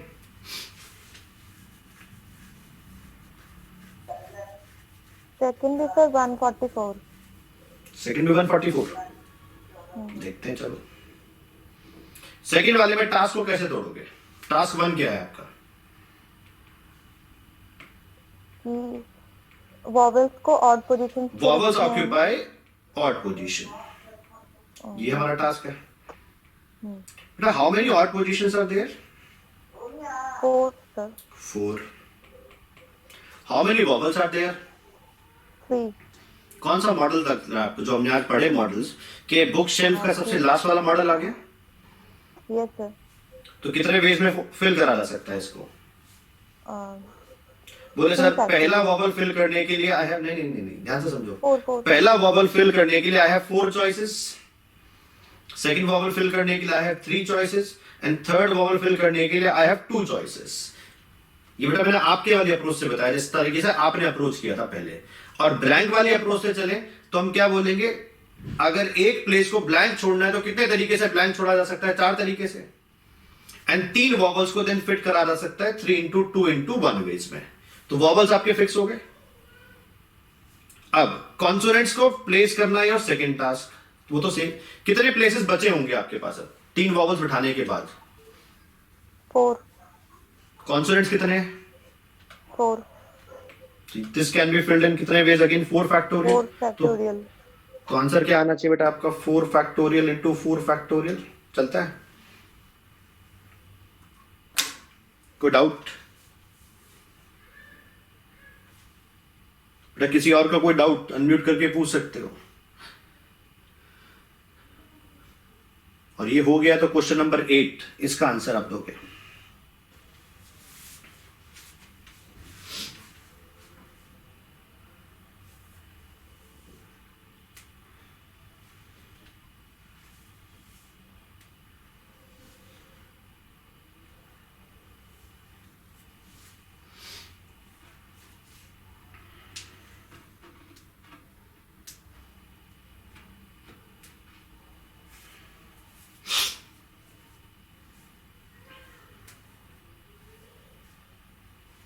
मैंने क्वेश्चन नंबर 8 को थोड़ा सा चेंज करा हुआ है।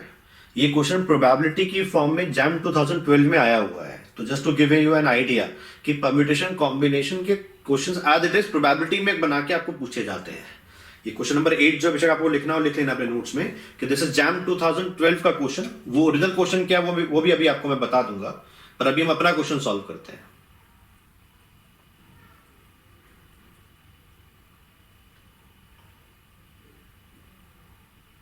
बेटा कितनी डिजिट होती है अपने पास? In total there are 10 digits. ठीक है, 0 से लेकर कहां तक जाते हैं? अपने 9 तक। जिनसे अपने नंबर बनाते हैं। अपने को नंबर बनाना है 4 डिजिट का। अपने को 4 डिजिट का नंबर बनाना है। तो 1s place, 10s place, 100s place, 1000s place ऐसे फिल करते हैं अपने। ठीक है ना? क्या मुझे बता सकते हो 1000s वाला प्लेस फिल करने के लिए how many choices you have? एक और चीज, हाँ एक और चीज, हाँ 9 चॉइसेस। सब समझते हैं क्यों? अगर क्वेश्चन में कभी ये नहीं दिया है कि रिपीटिशन है या नहीं है, so by default repetition is allowed. ये कहीं लिख लेना अपने लिए। बाय डिफॉल्ट हम मान के चलते हैं रिपीटिशन अलाउड है। तो भाई फर्स्ट प्लेस के लिए 9 चॉइसेस क्यों बनी? बिकॉज 0 को आपने एक्सक्लूड करा कि अगर आप 1000 वाले प्लेस पे 0 रख दोगे तो नंबर कितने डिजिट का रह जाएगा? 3 डिजिट का। How many choices you have for 100 place? 10।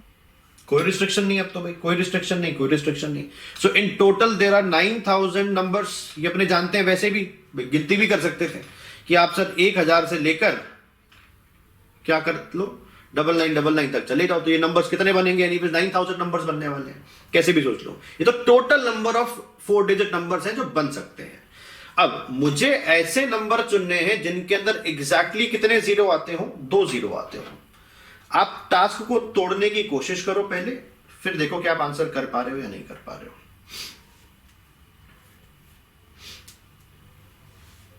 Sir 90। कितने? 90। 90। चलो बेटा अपनी अप्रोच बताओ पहले आप, फिर डिस्कस करते हैं। सर हम 1000 प्लेस पे 9 वेज में रख सकते हैं। चलो जी, ये तो फिल हो गया। हाँ सेकंड को 10 से फिल किया है ठीक है।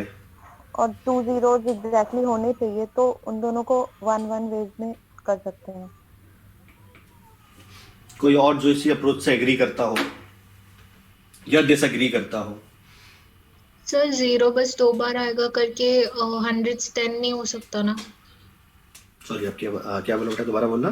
सर 0 बस 2 बार चाहिए तो फिर 110 नहीं हो सकता ना? ठीक है, आपका आंसर क्या, आप मतलब एग्री कर रहे हो इनकी अप्रोच से या नहीं कर रहे हो? ये मेरी अप्रोच नहीं है। सर मेरे को कुछ और आ रहा है। बोलो, आप बोलो अपना आंसर बोलो, कोई दिक्कत सर नहीं है। थाउजेंड्स प्लेस 9, ठीक है, वो तो रखा हुआ हमने भी। फिर ये ऑप्शन हंड्रेड्स नंबर 2 लिख प्लेस, रहा हूँ मैं आप।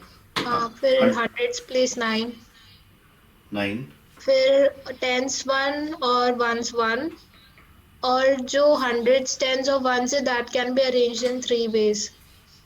तो आपका जो आंसर है finally that is 9 into 9 into 3। Technically आप ये बोल रहे हो ना? हाँ ठीक है जी। मैंने अभी कुछ, मैं ना सही बोल रहा हूँ ना गलत बोल रहा हूँ, ठीक है, मैं सुनना ही चाह रहा हूँ। जो ये जैम का क्वेश्चन है तो ये अपने को अच्छे से करना है। इससे पहले तो जो था वो हमने और बुक से उठाया हुआ है। और किसी के पास कोई अप्रोच?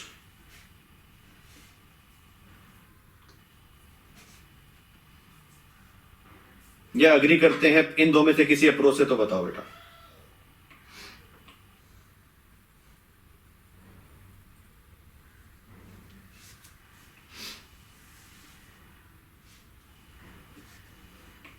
चलो, मैं अपनी अप्रोच बोल रहा हूं, ध्यान से समझना।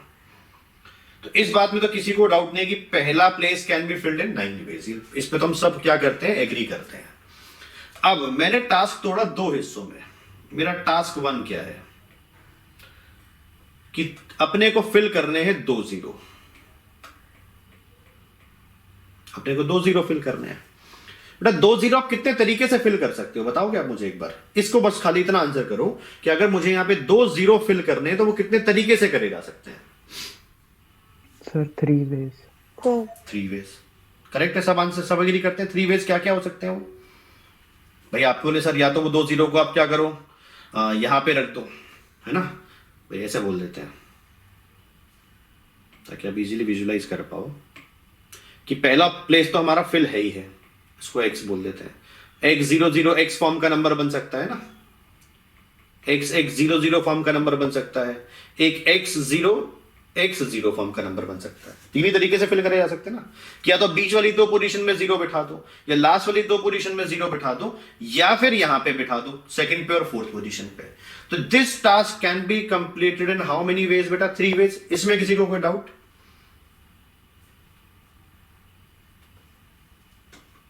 बेटा किसी को डाउट? यस नो कुछ तो बोलो। No sir. नहीं। अब आपके पास टास्क 2 क्या है? What is your task 2? कितने ब्लैंक स्पॉट्स हैं? एक तरह से लास्ट स्पॉट बोल देते हैं। फिर लास्ट ब्लैंक नहीं, 3 क्यों होंगे? अब तो एक बचेगा ना। 2 0 आपने बिठा दिए, ये नंबर आपने ऑलरेडी ब्लैंक कर दिया। आपके पास कितनी पोजीशन ब्लैंक बची है? लास्ट ब्लैंक बची है। और उस लास्ट ब्लैंक पोजीशन को आप कितने वेज में फिल कर सकते हैं? मुझे उसका आंसर दो। Sir 9 ways. क्यों 9 वेज? सर अब 0 नहीं डाल सकते ना? अब 0 नहीं डाल सकता क्योंकि 0 डाला तो 0 कितने हो जाएंगे? 3। वो मुझे नहीं चाहिए। तो last blank can be filled in how many ways? 9 ways. So in total 9 into 3 into 9, ये जो आंसर आया था, ये आंसर क्या है? करेक्ट है। हालांकि हमारी सोच थोड़ी थोड़ी अलग है, पर हमारे आंसर्स क्या कर रहे हैं? मैच कर रहे हैं। किसी को डाउट बेटा यहां तक?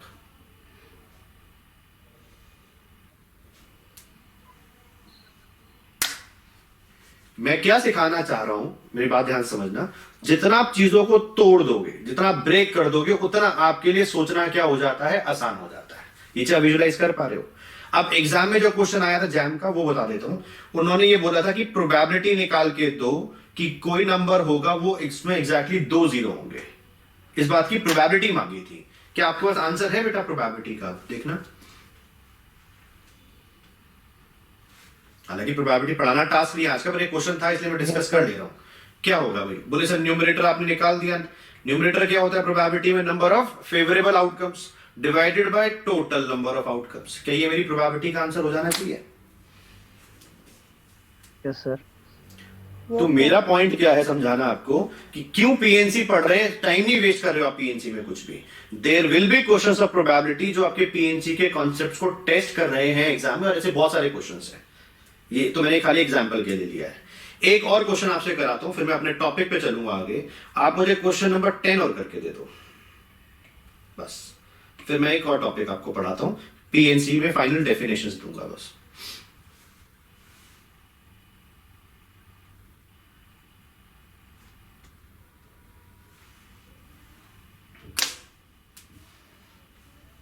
पैलिंड्रोम समझते हैं सब? पहले एक बार बता दूं पैलिंड्रोम क्या होता है बेटा। जैसे dad is a word, this is a palindrome, कि आपको इसको इस साइड से पढ़ो या इस साइड से पढ़ो, इंग्लिश में दोनों का जो मीनिंग है वो क्या है, सेम है, सेम ही वर्ड बन जाता है, ठीक है। इसको बोलते हैं पैलिंड्रोम। तो आपको 5 लेटर्ड पैलिंड्रोम बनाने हैं using 26 alphabets of English language. And मैंने क्या बोला, बाय डिफॉल्ट रिपीटिशन फिर क्या होता है आपका, अलाउड होता है अगर कुछ नहीं लिखा है तो।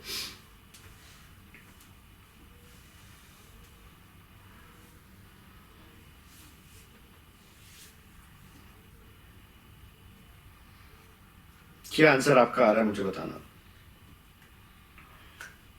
Sir 26 power 3। तो 26 पावर 3 अप्रोच बोलो बेटा, कैसे आप वहां तक पहुंच गए। तो 5 लेटर्ड वर्ड है, तो लाइक इफ तो फर्स्ट ठीक है, पोजीशन पे 26 ऑप्शंस हैं, एंड करेक्ट है, अगर वो हम लोगों ने फिक्स कर दिया तो लास्ट भी वही सेम होना चाहिए, तो उसको फिल करने के लिए वन एक ऑप्शन है। ऑप्शन है। क्योंकि अगर पैलिंड्रोम बनाना है तो इन दोनों लेटर्स को क्या होना पड़ेगा, सेम होना पड़ेगा, करेक्ट है बेटा। तो पहले के लिए तो फ्रीडम है, मैं 26 में से जो मर्जी रख दूं, पर यहां पे मेरे लिए रिस्ट्रिक्शन आ गई, एक ही रख पाऊंगा। ठीक है जी, अब बताओ नेक्स्ट अप्रोच क्या किया। सर नेक्स्ट में भी है ये कि 26 ऑप्शंस हैं रखने के बिल्कुल, लिए। अब पैलिंड्रोम है तो इन दोनों को भी क्या होना पड़ेगा, सेम होना पड़ेगा। I have freedom to put any of the 26 alphabets here, but here I am restricted, I can keep only one, क्योंकि it has to be similar to this number. And इसके लिए खुली छूट है, जो रखना है वो रखो आप। So in total there are 26 cube. इतने 5 लेटर पैलिंड्रोम्स क्या कर सकता हूं मैं, बना सकता हूं, कोई भी दिक्कत यहां तक। ये सब बेटा आपका फंडामेंटल प्रिंसिपल ऑफ काउंटिंग या मल्टीप्लिकेशन प्रिंसिपल पे काम करते हुए क्वेश्चंस आपने करे हैं। अब हम क्या करेंगे, थ्योरम्स बना लेंगे ताकि इन क्वेश्चंस को और जल्दी क्या कर पाए, हम सॉल्व कर पाए। तो उसके लिए नए शरीर डाल लेना, नोशन ऑफ फैक्टोरियल।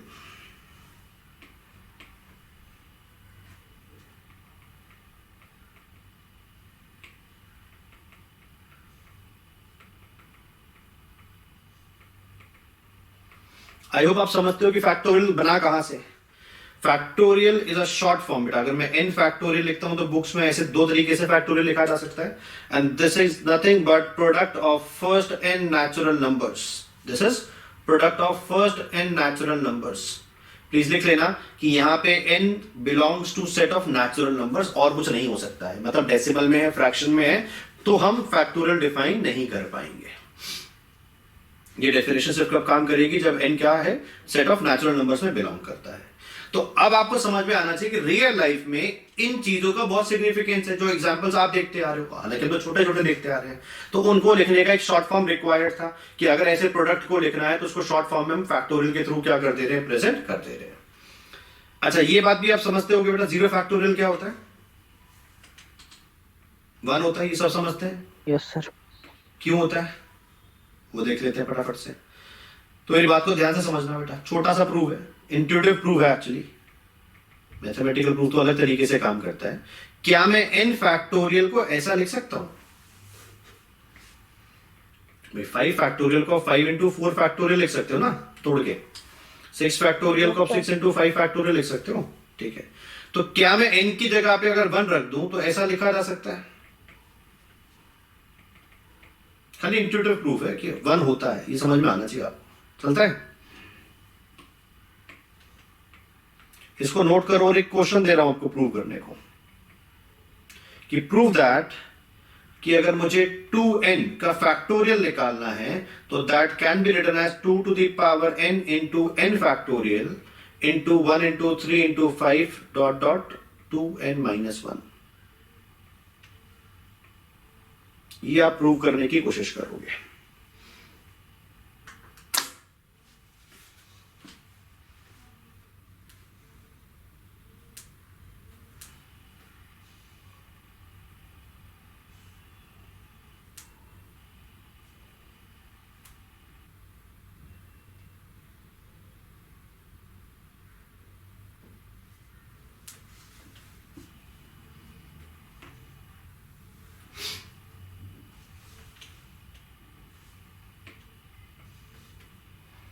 तो बेटा ऐसा लिख सकते हैं ना कि 2n का factorial is actually 1 into 2 into 3 so on 2n minus 1 into 2n. इसमें कोई डाउट नहीं है भाई, ऐसे लिखा जा सकता है. This will be product of first 2n natural numbers. अच्छा, मैंने बोला क्या ऐसा भी लिख सकता हूं मैं इसको कि इवन नंबर्स का प्रोडक्ट अलग अलग कर दूं और ऑड नंबर्स का प्रोडक्ट अलग अलग कर दूं. ये तो मुझे ऊपर से समझ में आ रहा है, अपनी राइट हैंड साइड को देखूं कि इसको मुझे अलग करना ही है ऑड नंबर्स वालों को, तो वो मैंने अलग कर दिया. अच्छा, फर्दर अगर आप ध्यान से देखो तो सब में 2 कॉमन निकल सकता है क्या? इस वाले ब्रैकेट के अंदर 2 सब में कॉमन निकलेगा और ये प्लस नहीं लगा इनके बीच में कि एक कॉमन निकाल लूंगा मैं बाहर 2. भाई अपने 2 को लिख सकते हैं 2 into 1, 4 को लिख सकते हैं 2 into 2, 6 को लिख सकते हैं 2 into 3 और 2n को लिख सकते हैं 2 into n.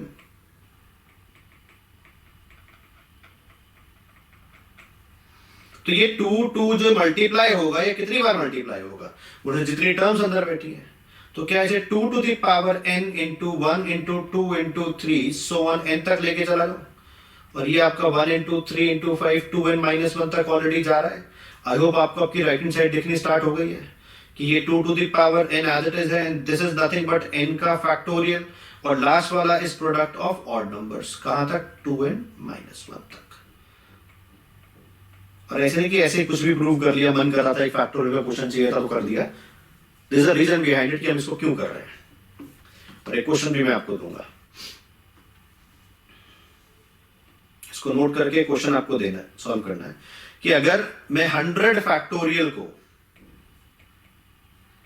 लिखूं 2 to the power m into I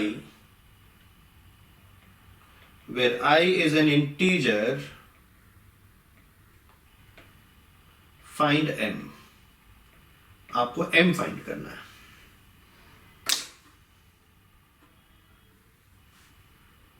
एक सेकंड, आपको m फाइंड करके देना है मुझे और आपको काम यही आएगा ऊपर वाला रिजल्ट. इस क्वेश्चन के थ्रू मैं रिजल्ट एक्सप्लेन भी करूंगा आपको.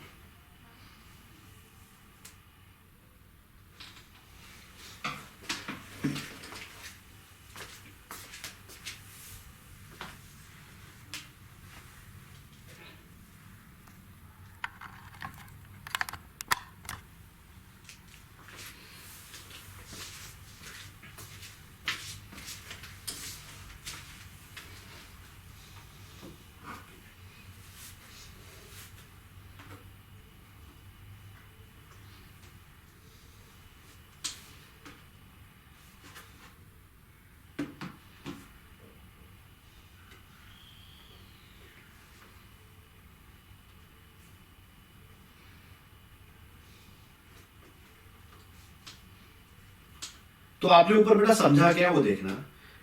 क्या ये 2n जो ऊपर वाले रिजल्ट में आपने लिखा ये डेफिनेटली एक इवन नंबर होगा? इसमें तो डाउट है नहीं हमारे दिमाग में कोई भी कि this 2n has to be an even number. कि आप किसी इवन नंबर के फैक्टोरियल को चाहो तो ऐसे तोड़ सकते हो. आप किसी इवन नंबर के फैक्टोरियल को चाहो तो ऐसे तोड़ सकते हो. तो हमने बोला क्या मैं 100 फैक्टोरियल को लिखना चाहूं तो क्या 2 into 50 का फैक्टोरियल लिख सकता हूं? बात एक ही है. और ऊपर वाले रिजल्ट को यूज करके can I right this is 2 to the power 50 into 50 factorial into some odd number. मैं ऑड नंबर क्यों बोल रहा हूं? आप ऑड नंबर्स को मल्टीप्लाई करोगे वो डेफिनेटली क्या रिजल्ट देगा? आपको ऑड नंबर देगा, डेफिनेटली ऑड नंबर रिजल्ट देगा. बोले ठीक है जी ये तो हो गया. अब मैंने बोला सेम लॉजिक अगर मैं 50 फैक्टोरियल में लगा दूं तो क्या मैं उसे 2 into 25 का फैक्टोरियल लिख सकता हूं? तो ये बन गया 2 to the power 25 into 25 का factorial into some odd numbers. मैं ऑड नंबर्स में टेंशन नहीं ले रहा हूं क्योंकि मुझे फॉर्म क्या पकड़नी है? 2 to the power m. मुझे इसको पकड़ना आंसर में. ठीक है. मैंने बोला फर्दर क्या मैं 25 फैक्टोरियल को अगर लिखना चाहूं, अब वो तो इवन नहीं है भाई, वो तो इवन नहीं है, लेकिन मैं ऐसा तो कर सकता हूं 25 into 24 का factorial. And this is same as writing 25 into 2 into 12 का factorial. And this is 25 into 2 to the power 12 into 12 factorial into some odd number. और थोड़ा सिंप्लीफाई कर दे तो 2 to the power 12 into 12 factorial, क्योंकि 25 भी तो ऑड ही है. वो ऑड में मल्टीप्लाई होगा तो वो भी कोई ऑड नंबर बन जाएगा जाके। क्या आप अप्रोच पकड़ पा रहे हो बेटा कहां हम जा रहे हैं एट द एंड? फिर और तोड़ो इसको कि 12 फैक्टोरियल को क्या लिखा जा सकता है, तो दैट इज 2 into 6 का फैक्टोरियल, या 2 to the power 6 into 6 factorial into some odd numbers। 6 factorial को लिखा जा सकता है 2 into 3 का factorial, that is 2 to the power 3 into 3 factorial into some odd numbers। ये चलता है। अच्छा 3 फैक्टोरियल अब और आगे जाने की जरूरत नहीं है, इसको यही तोड़ लेते हैं। 3 factorial can be written as 3 into 2 into 1 into some odd numbers, और 2 to the power 4 into some odd numbers। बेटा अनम्यूट करके बताना क्लियर है या नहीं है यहां तक सारा कुछ।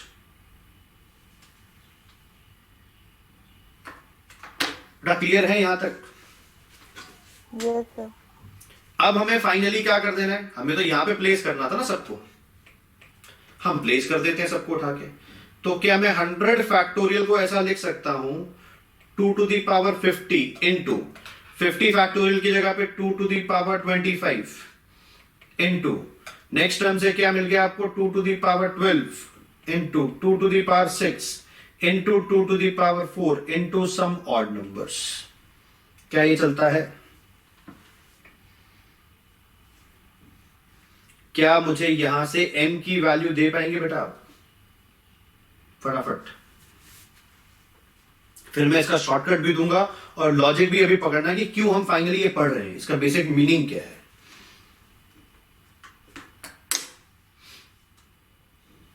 97 से 97 आ रहा है, 99 होगा, चेक करना। 75 and 22 99 होगा बेटा, चेक करना।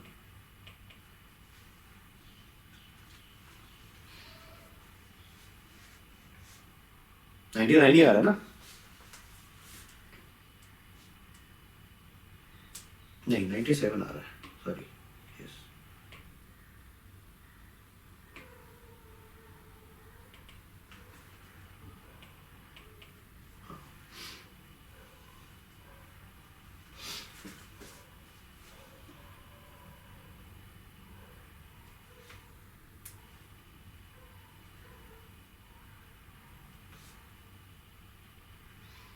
आगे चलो बेटा।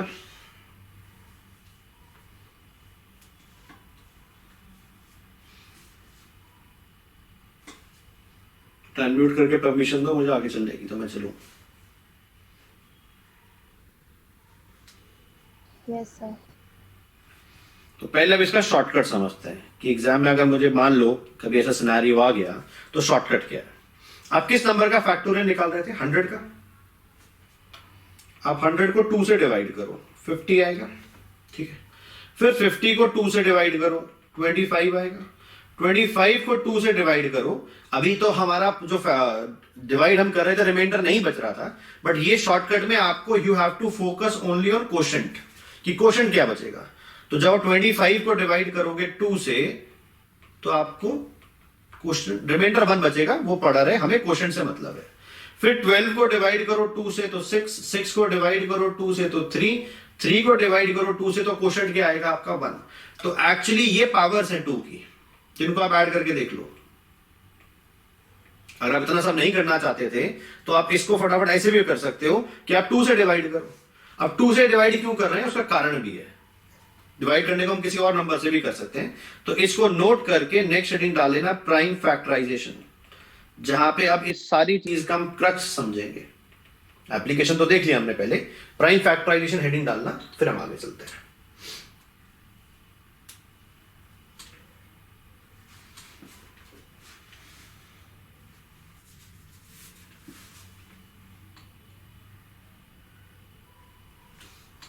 तो मैंने कहा सपोज मेरे पास कोई नंबर 54 है, मेरे पास 54 है और उसके मुझे प्राइम फैक्टर्स बनाने हैं। तो पहले आप क्या लिख सकते हो उसको 2 into 27, और फिर आप क्या लिख सकते हो 2 into 3 to the power 3, ऐसा लिख सकते हो। ये प्राइम फैक्टर्स हैं इसके। सिमिलरली जो 100 आप लिखते हो, मान लो आपने 100 लिखा यहाँ पे, जो 100 फैक्टोरियल आप लिख रहे थे, मैंने इंटेंशनली जो प्रूव कराया वो 2 to the power m form का कराया, बट इसको मैं 2 की कुछ पावर्स में, 3 की कुछ पावर्स में, 5 की कुछ पावर्स में, 7 की कुछ पावर्स में तोड़ सकता हूं। भाई तोड़ना चाहूँ तो ऐसे तोड़ सकता हूँ ना। तो लॉजिक क्या था इसका पूरा जो हम ऊपर कर रहे थे, मान लो मैं 100 फैक्टोरियल को 3 की पावर m फॉर्म में ब्रेक करना चाहता हूं, इंस्टेड ऑफ मैं उसको 2 की पावर m फॉर्म में लेके आऊं, मैं 3 की पावर m फॉर्म में लेके आना चाहता हूं। तो हम क्या करेंगे, शॉर्टकट वाले मेथड से आप 3 से डिवाइड करने लगोगे 2 से डिवाइड करने की बजाय। जब आप 3 से डिवाइड करोगे तो क्वोशंट आपका 33 आएगा। देन इस क्वोशंट को फिर से 3 से डिवाइड करा तो 11 आएगा। देन 11 को आपने फिर से 3 से डिवाइड करा तो आपका 3 आएगा। फिर 3 को आपने फिर से 3 से डिवाइड करा, आपका आंसर क्या आएगा, 1 आएगा। सबके पीछे लॉजिक है, डिवाइड करने के पीछे भी लॉजिक है। क्यों? क्योंकि ये बेटा वो टर्म्स है मेरी पहली 100 के अंदर जो 3 के मल्टीपल्स होंगे। एक तरह से मैं ऐसा बोल रहा हूं, देयर आर 33 मल्टीपल्स ऑफ 3। 3 के कितने मल्टीपल्स है? 33 मल्टीपल्स है। तो 3 के तो मल्टीपल्स आ गए, वो तो 3 की पावर 1 फॉर्म के सारे नंबर्स आ गए। ये क्या है, जो आपने बोला कुछ ऐसे नंबर्स भी तो होंगे जो 9 के भी तो मल्टीपल होंगे, यानी 3 स्क्वायर के मल्टीपल होंगे। तो ये ऐसे 11 नंबर है मेरे पास कि these are multiples of 3 square. Similarly, these are multiples of 3 cube. These are multiples of 3 to the power 4. देख सकते हो आप ऐसे भाई। फर्स्ट 100 में 99 तक की तो मल्टीपल बनेगा 3 का, तो 33 मल्टीपल्स होंगे। 9 के कितने मल्टीपल्स होंगे? तो 9 ही होंगे 81 तक, सॉरी 9 नहीं 11 होंगे 99 तक, कि 9 18 एंड सो ऑन 99 तक। इसके कितने मल्टीपल्स होंगे? 27 के तो 3 होंगे, 27 54 एंड 81। और ये क्या है आपका बेटा 81, इसका एक ही मल्टीपल होगा 81। तो लॉजिक है हर चीज के पीछे। तो आप चाहो तो आप किसी भी नंबर के फैक्टोरियल को किसी भी प्राइम की पावर बता सकते हो उसके अंदर। अगर मैं इस क्वेश्चन को ऊपर 2 की पावर m की जगह अगर मैं 3 की पावर m कर दूं, 5 की पावर m कर दूं, तो आपके पास आंसर देने की टेक्निक अवेलेबल है या नहीं? आंसर करो मुझे फटाफट। कर पाओगे या नहीं कर पाओगे question solve? Yes sir. Logic clear है सारा? तो आप घर में ट्राई करना ये क्वेश्चन कि अगर मैं आपको 100 फैक्टोरियल देता हूं और मुझे इसे 3 की पावर m इंटू आई की फॉर्म में लेके आना है, तो m क्या निकल के आएगा? आई थिंक आंसर आ ही गया। 3 की पावर m मत करना, 7 की पावर m करना, क्योंकि 3 वाला तो हमने कर ही दिया एक तरीके से। Sir I had a doubt. बोलो सर 81 जो होगा वो फर्स्ट वाले इसमें नहीं आएगा, 3 के सिंगल इसमें 3 रेज़ टू बिल्कुल आएगा ना बेटा, आप समझो आएगा ना, वही तो बताना चाह रहे हैं भाई। टेक्निकली 100 फैक्टोरियल तो ये है ना, 100 फैक्टोरियल तो ये है। Getting my point? तो आपने 3 की पावर 1 वाले नंबर निकाल लिए, ऐसे ही 81 की पावर 1 वाले भी तो आएंगे। ये कितनी बार मल्टीप्लाई होगा? अगर 3 के मल्टीपल निकालें इसके अंदर, तो 3 into 9 into 3 into 6 into 9 into 12 into and so on चलेगा 99 तक। ये नंबर्स आ गए आपके, ठीक है। पर आप जब इसको 3 की पावर आप इसमें से कॉमन निकालोगे 3, तो कितनी बार निकलेगा? 33 टाइम्स निकलेगा। Getting my point? फिर ऐसे ये नंबर भी तो मल्टीप्लाई हो रहे हैं जो बच गए अंदर, अब आपके देखोगे। मेरा डाउट क्लियर है आपका? ये ऐड थोड़ी ना हो रही है, ये मल्टीप्लाई हो रहे हैं, तो बार बार वो नंबर्स आपके आएंगे, तब पावर्स निकल पाएंगे जाके आपकी, ठीक है। तो एक क्वेश्चन चलो इसी के बेसिस पे,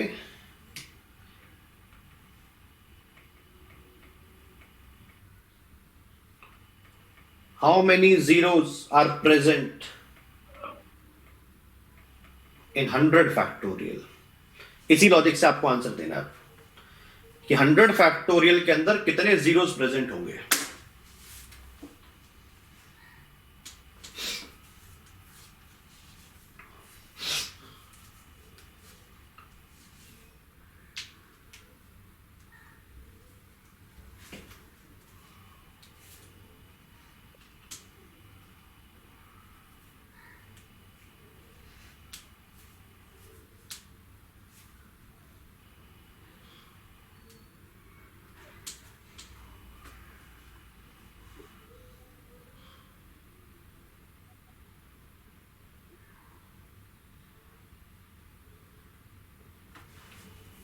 कैसे अप्रोच करोगे आप? प्राइम फैक्टराइजेशन से ही आपको जाना है। सर 24। 24 कैसे आया बेटा 24 पे, आप बताओ आप मुझे। सर जीरोज तभी आ सकते हैं जब 5 और 2 को मल्टीप्लाई करेंगे तो उससे वो 10। सॉरी क्या बोला, दोबारा एक बार रिपीट करना। जब क्या करेंगे हम? सर 2 और 5 का मल्टीप्लिकेशन। बिल्कुल, जब 10 मल्टीप्लाइज होंगे। अब 10 को प्राइम में लाएंगे तो वो क्या बनेगा, 2 और 5। तो what I have to look कि 100 फैक्टोरियल में आपके 2 के कितनी पावर्स लगती हैं, वो हम ऑलरेडी सॉल्व कर चुके थे। ऊपर कितना आया था आंसर, 2 की पावर m वाले से हम कितना निकाल चुके थे m का आंसर, 97। हाँ 2 की पावर 97 आएगा, वो हम निकाल लिया हमने। अब ऐसे अगर मैं 5 के लिए जाता हूं तो हम डिवाइड कैसे करेंगे, 100 को 5 से करेंगे तो 20 निकल आए, फिर 20 को 5 से करेंगे तो 4 निकल आए। कितने आ गए ये नंबर, 5 की पावर 24 फॉर्म के आ गए। ये चलता है। तो यानी 2 की पावर 97 इंटू 5 की पावर 24 ऐसे चल रहे हैं क्या हम, ये आंसर बोल सकते हैं क्या? बोले नहीं सर, क्योंकि इसमें गारंटी नहीं है कि सबके लास्ट में 0 है। भाई कॉमन मल्टीप्लीकेशन होगा जब 2 और 5 का, सिर्फ तभी तो मेरे लास्ट में क्या बनेगा, 0 बनेगा। चलता है बेटा ये बात। तो कॉमन बार कितनी बार मल्टीप्लीकेशन होगा, कॉमन मल्टीप्लीकेशन, तो दैट इज 24 टाइम्स। तो 100 फैक्टोरियल के जो कम होगा ऑब्वियसली वही कॉमन होगा। तो 100 फैक्टोरियल के अंदर there will be how many zeros, 24 zeros होंगे जो आपको दिखाई देंगे। यहां तक कैसा भी कोई डाउट तो बताओ।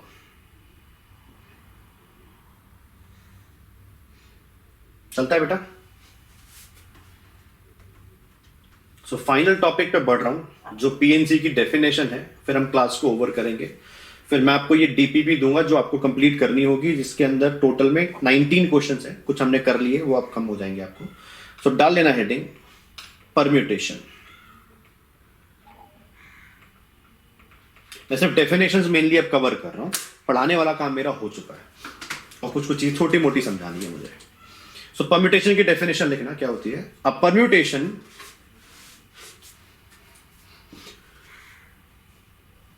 A permutation is an arrangement. A permutation is an arrangement in a definite order. Underline the word definite order.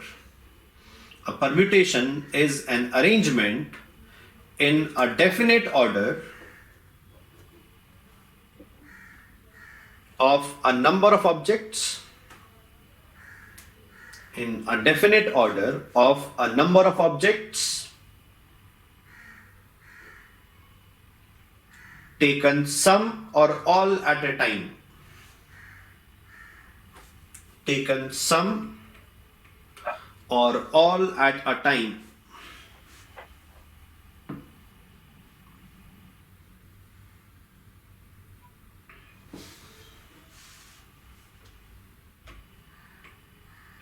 तो ध्यान से मेरी बात को समझना। अब परम्यूटेशन कॉम्बिनेशन में अपने फर्क समझेंगे। आपके पास 3 प्लेयर्स हैं एक्स वाई जेड, ठीक है, और आपको इसमें से 2 लोगों की टीम बनानी है। टीम बनानी है, इसके अंदर कितने लोग होने चाहिए बेटा, 2 लोग होने चाहिए, ठीक है। मैंने बोला कितने तरीके से टीम बना सकते हो, आंसर दोगे इसका मुझे।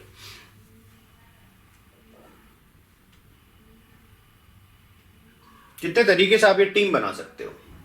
6। कितने बेटा? 6। Yes sir.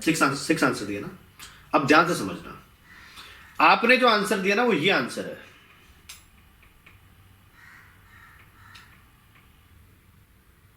करेक्ट है, ये सोचना आपकी 6 आंसर दिया आपने। क्या आप आंसर चेंज करना चाहते हो? मन कर रहा है आपका आंसर बदलना चाहिए मुझे, लगता है आपको? Yes sir. क्या अब आप क्या आंसर देना चाह रहे हो? 3। क्यों बदल रहे हो आप अपने आंसर को? क्योंकि टीम में ऑर्डर तो मैटर नहीं करेगा ना। मैटर नहीं करता, एग्जैक्टली यही समझाना था। तो जब मैंने वर्ड अंडरलाइन कराया आपको डेफिनेट ऑर्डर, तो उसका मीनिंग क्या है वो समझ में आ रहा है।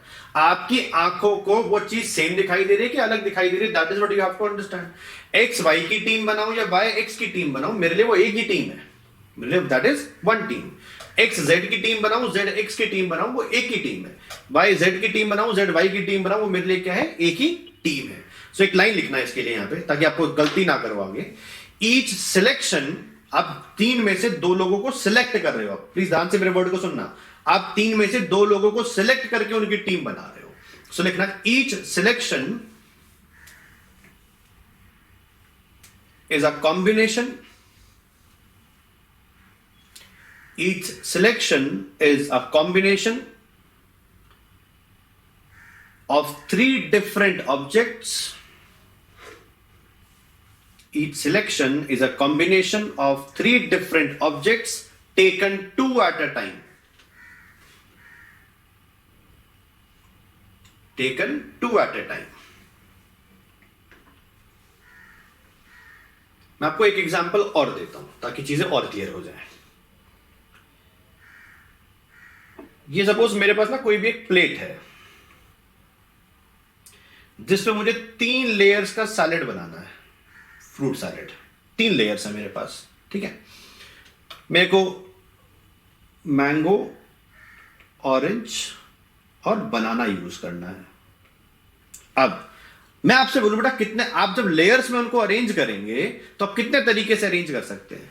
बोले सर हो सकता है पहली लेयर में मैंगो रख दूं, दूसरे में ऑरेंज रख दूं, तीसरे में बनाना रख दूं। हो सकता है मैंगो बनाना ऑरेंज कर दूं, हो सकता है ऑरेंज बनाना मैंगो कर दूं, हो सकता है ऑरेंज मैंगो बनाना कर दूं, और हो सकता है बनाना मैंगो ऑरेंज और बनाना ऑरेंज मैंगो कर दूं। ये चलता है बेटा, ये चलता है ना? क्या जब ये सैलेड बनेगा, जब ये सैलेड बनेगा ये सबकी शक्लें अलग अलग दिखाई देंगी या नहीं दिखाई देंगी? इसका आंसर करो यस और नो में। जब इसको विजुअलाइज करोगे आप प्लेट पे रखा हुआ लेयर वाइज, क्या इसकी शक्ल अलग होगी, इसकी शक्ल अलग होगी, इसकी शक्ल अलग होगी, इसकी शक्ल अलग होगी, इसकी सब 6 की 6 की शक्ल अलग अलग होगी ना? हाँ जी बेटा, करेक्ट है। तो इसके लिए लिख लो कि दीज आर 6 डिफरेंट परम्यूटेशंस, लिख लेना, these are 6 different permutations or arrangements. These are 6 different permutations or arrangements of 3 objects taken 3 at a time.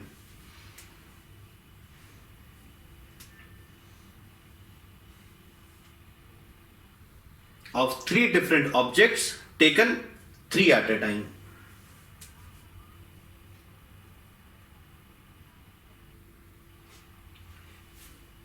Scenario clear है बेटा? अब मैं अपनी लैंग्वेज को चेंज कर रहा हूं, मेरे स्टेटमेंट को बहुत ध्यान से सुनना।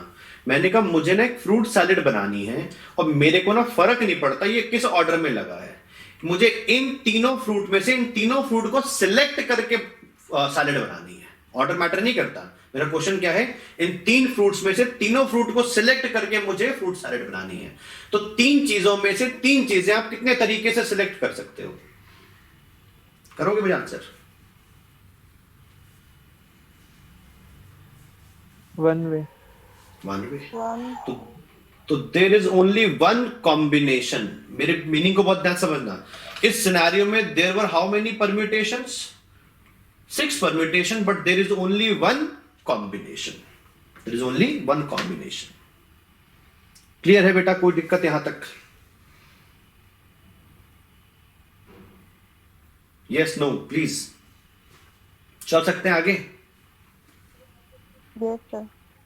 तो फटाफट से मैं 2 थ्योरम्स दे रहा हूं आपको, वो लिखो, हम क्लास ओवर करते हैं बेटा। उसके बाद थ्योरम नंबर 1 लिखना।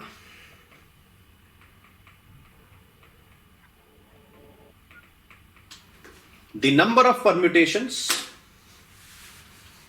थ्योरम नंबर 1 लिखना। और इसको आप आज की क्लास से बहुत बार पीछे अब यूज करके आ चुके हो। आज की क्लास के जब इस थ्योरम को आप पढ़ लोगे स्टेटमेंट को, तो बहुत सारे क्वेश्चंस को आप दोबारा ट्राई कर सकते हो यूजिंग दिस थ्योरम, और वो आपको 1 सेकंड में आंसर देंगे। तो लिखना theorem, the number of permutations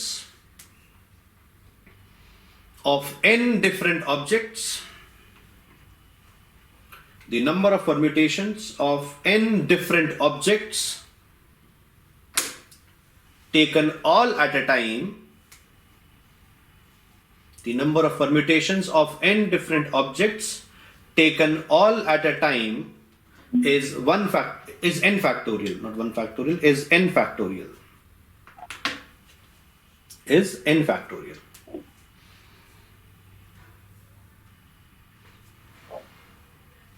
देख चुके ना भाई आज की क्लास में।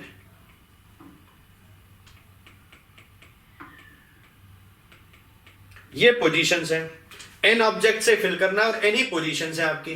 तो पहली पोजीशन कितने तरीके से फिल कर सकते हो बेटा? एन, दूसरी n-1, तीसरी n, सॉरी बेटा म्यूट कर लेना। So there are how many ways? There are n factorial ways कि अगर आप n different objects को क्या कर सबको एक बार में सिलेक्ट करके अरेंजमेंट बनाना चाहते हो तो that can be done in n factorial ways। तो आगे बहुत बार क्लास में ऐसा मैं बोलूंगा, 4 ऑब्जेक्ट्स का अरेंजमेंट बनाना है, चारों को एक बार में लेना है तो 4 फैक्टोरियल आंसर। 10 ऑब्जेक्ट का अरेंजमेंट बनाना है, 10 को एक बार में लेना है तो 10 factorial will be your answer. यही हमने अभी ऊपर भी करा है कि 3 फ्रूट से मिला के सैलेड बनानी थी और तीनों को एक बार में लेना है तो 3 फैक्टोरियल अरेंजमेंट्स मेरे बन सकते थे, दो, दैट इज 6 जो आंसर हमने यहां पे लिखा है। थ्योरम नंबर 2 लिखो।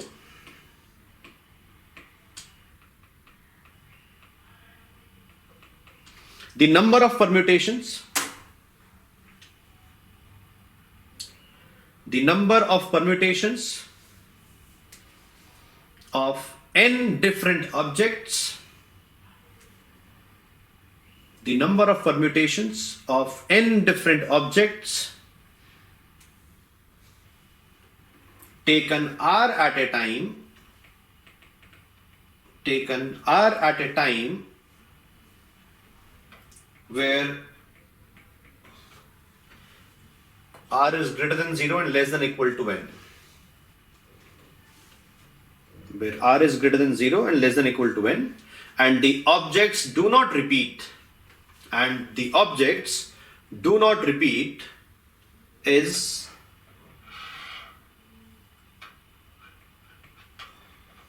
अब सिनेरियो को ध्यान समझना, आंसर मैं दे रहा हूं अभी आपको। हमें नंबर ऑफ परम्यूटेशन निकालनी है n डिफरेंट ऑब्जेक्ट्स में से, लेकिन हमें सिलेक्ट उसमें से हमें चुनने कितने हैं? खाली r। तो यानी there are total r positions जो मुझे क्या करनी है, जाके फिल करनी है। तो again my first position can be filled in how many veg? बोले सब सारे के सारे ऑप्शंस अवेलेबल है, आप रख लो कोई बिठा के। इसके लिए I have how many options available? बोले n-1। इसके लिए I have how many options available? n-2। Can you tell me how many options will be available for this position? ध्यान से देख के आंसर करना। n-r। n-r। सोचो बेटा फिर से, मैं एग्री नहीं कर रहा इस आंसर है। पैटर्न पकड़ो, जब यहां 2 है तो n-1 है, 3 है तो n-2 है, तो पैटर्न क्या कहता है? Only r। सॉरी क्या क्या क्या क्या दोबारा बोलना? r। नहीं फिर से समझो, अगर यहाँ 2 है तो आपने n-1 बोला, n-r-1 चलता है बेटा, या फिर n-r+1 लिख दो, एक ही बात है, कोई दिक्कत तो नहीं? Yes sir. ठीक है, तो कितने वेज हो गए हमारे पास? बोले हमने बोला n-1, n-2 and so on, n-r+1। कितने वेज मेरे पास होंगे? अच्छा, हमने कहा भाई ये तो थोड़ा सा मुश्किल दिख रहा है, इसको थोड़ा सा आसान बना देते हैं। मैंने कहा अगर मैं ऐसा कर दूं कि भाई इसको मैं 1 तक लेके जाना चाहता हूं, घटा के, तो भाई ऐसे और ले जाओ। पर अगर आप इससे मल्टीप्लाई करोगे तो डिवाइड भी करोगे। इस तरीके से लिखोगे चीजों का, कोई दिक्कत तो नहीं। तो अगर आप अपने न्यूमरेटर को ध्यान से देखो तो 1 से लेकर कहां तक के नेचुरल नंबर मल्टीप्लाई हो रहे हैं, तो numerator can be written as n factorial and similarly denominator में आपके कहां तक के नंबर से खाली n-r तक। तो this is your number of permutations of n objects taken r at a time, and this is what we call NPR। कुछ बुक्स में ऐसा लिखा रहता है PNR। This is a formula for NPR।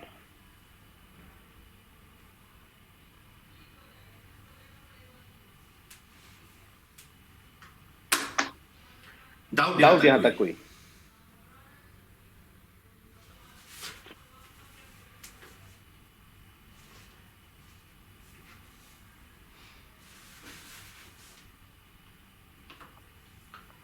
एक 5 मिनट का टॉपिक और पढ़ सकते हैं, है पेशेंस?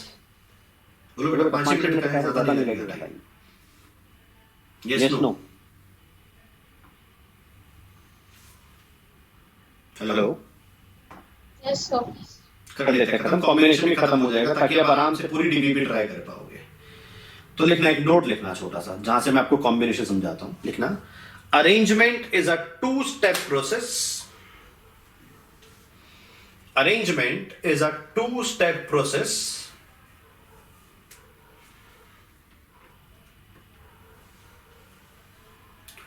स्टेप 1 लिखना.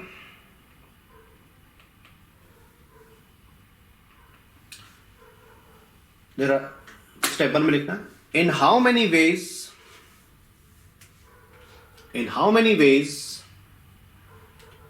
can we make the selection, sorry. Step 1 लिखना, in how many ways can we make the selection?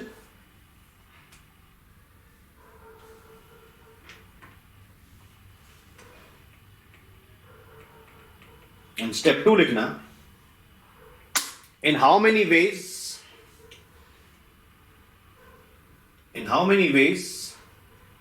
we can arrange the selected objects. In how many ways we can arrange the selected objects. मैंने इसमें ये लिखवाया है बेटा कि total arrangements, या total permutation बोलूं, बात एक ही है. Total arrangements of R objects, या फिर arrangement of n objects taken R at a time. कि आपको क्या करना है, n ऑब्जेक्ट्स में से R ऑब्जेक्ट्स का अरेंजमेंट करना है पहले. तो हमने बोला अरेंजमेंट तो तब होगा जब n में से R चीजों को पहले आप सिलेक्ट करोगे. तो हमने बोला पहला स्टेप क्या है, सिलेक्ट R ऑब्जेक्ट्स. पहला काम तो आपको ये करना पड़ेगा ना. एंड देन सेकेंड काम क्या है, अरेंज those R objects. भाई ये लिखा ना अपने वर्ड्स में. यहां तक कोई डाउट है तो बताना. चलता है बेटा? तो हमने बोला ये चीज तो हम निकाल चुके हैं answer. Total arrangements of n objects taken R at a time is nothing but NPR. Now what we are trying to find is the ways to select R objects. कि n में से R ऑब्जेक्ट कितने तरीके से आप select कर सकते हो. तो मैंने बोला NPR is equal to ways to select R objects from n options जो अपने पास अवेलेबल थे, and that is multiplied by this quantity. बेटा क्या इसका आंसर कोई मुझे फटाफट दे पाएगा? अनम्यूट करना. आपको R ऑब्जेक्ट्स को R जगह पे फटाफट से अरेंज करना है. थ्योरम 1 क्या कहती है, क्या आंसर होना चाहिए इसका? R फैक्टोरियल आंसर होना चाहिए. भाई n में से अगर n को अरेंज करना है तो n फैक्टोरियल बोला. तो R ऑब्जेक्ट को सिलेक्ट करके R जगह आपको प्लेस करना है, तो that can be done in R factorial ways. तो in how many ways, finally मैं अपना रिजल्ट लिख रहा हूं, number of ways to select R objects from n objects. क्या आंसर लिखोगे आप इसका फाइनली, बताओ. बस हम आंसर लिखते हैं कि इसका NPR divided by R factorial. चलता है क्या? यही आंसर लिखोगे. And this is nothing but बेटा NCR. तो selection is always easy, number of selection is always easy. कि n में से R चीजों को सिलेक्ट करना है, NCR वेज में सिलेक्ट करा जा सकता है. बट क्यों वो बना, उसका लॉजिक अब आपके दिमाग में क्लियर होना चाहिए. और you can write NCR is n factorial by R factorial into n minus R factorial. क्या ये सेंस बनाता है?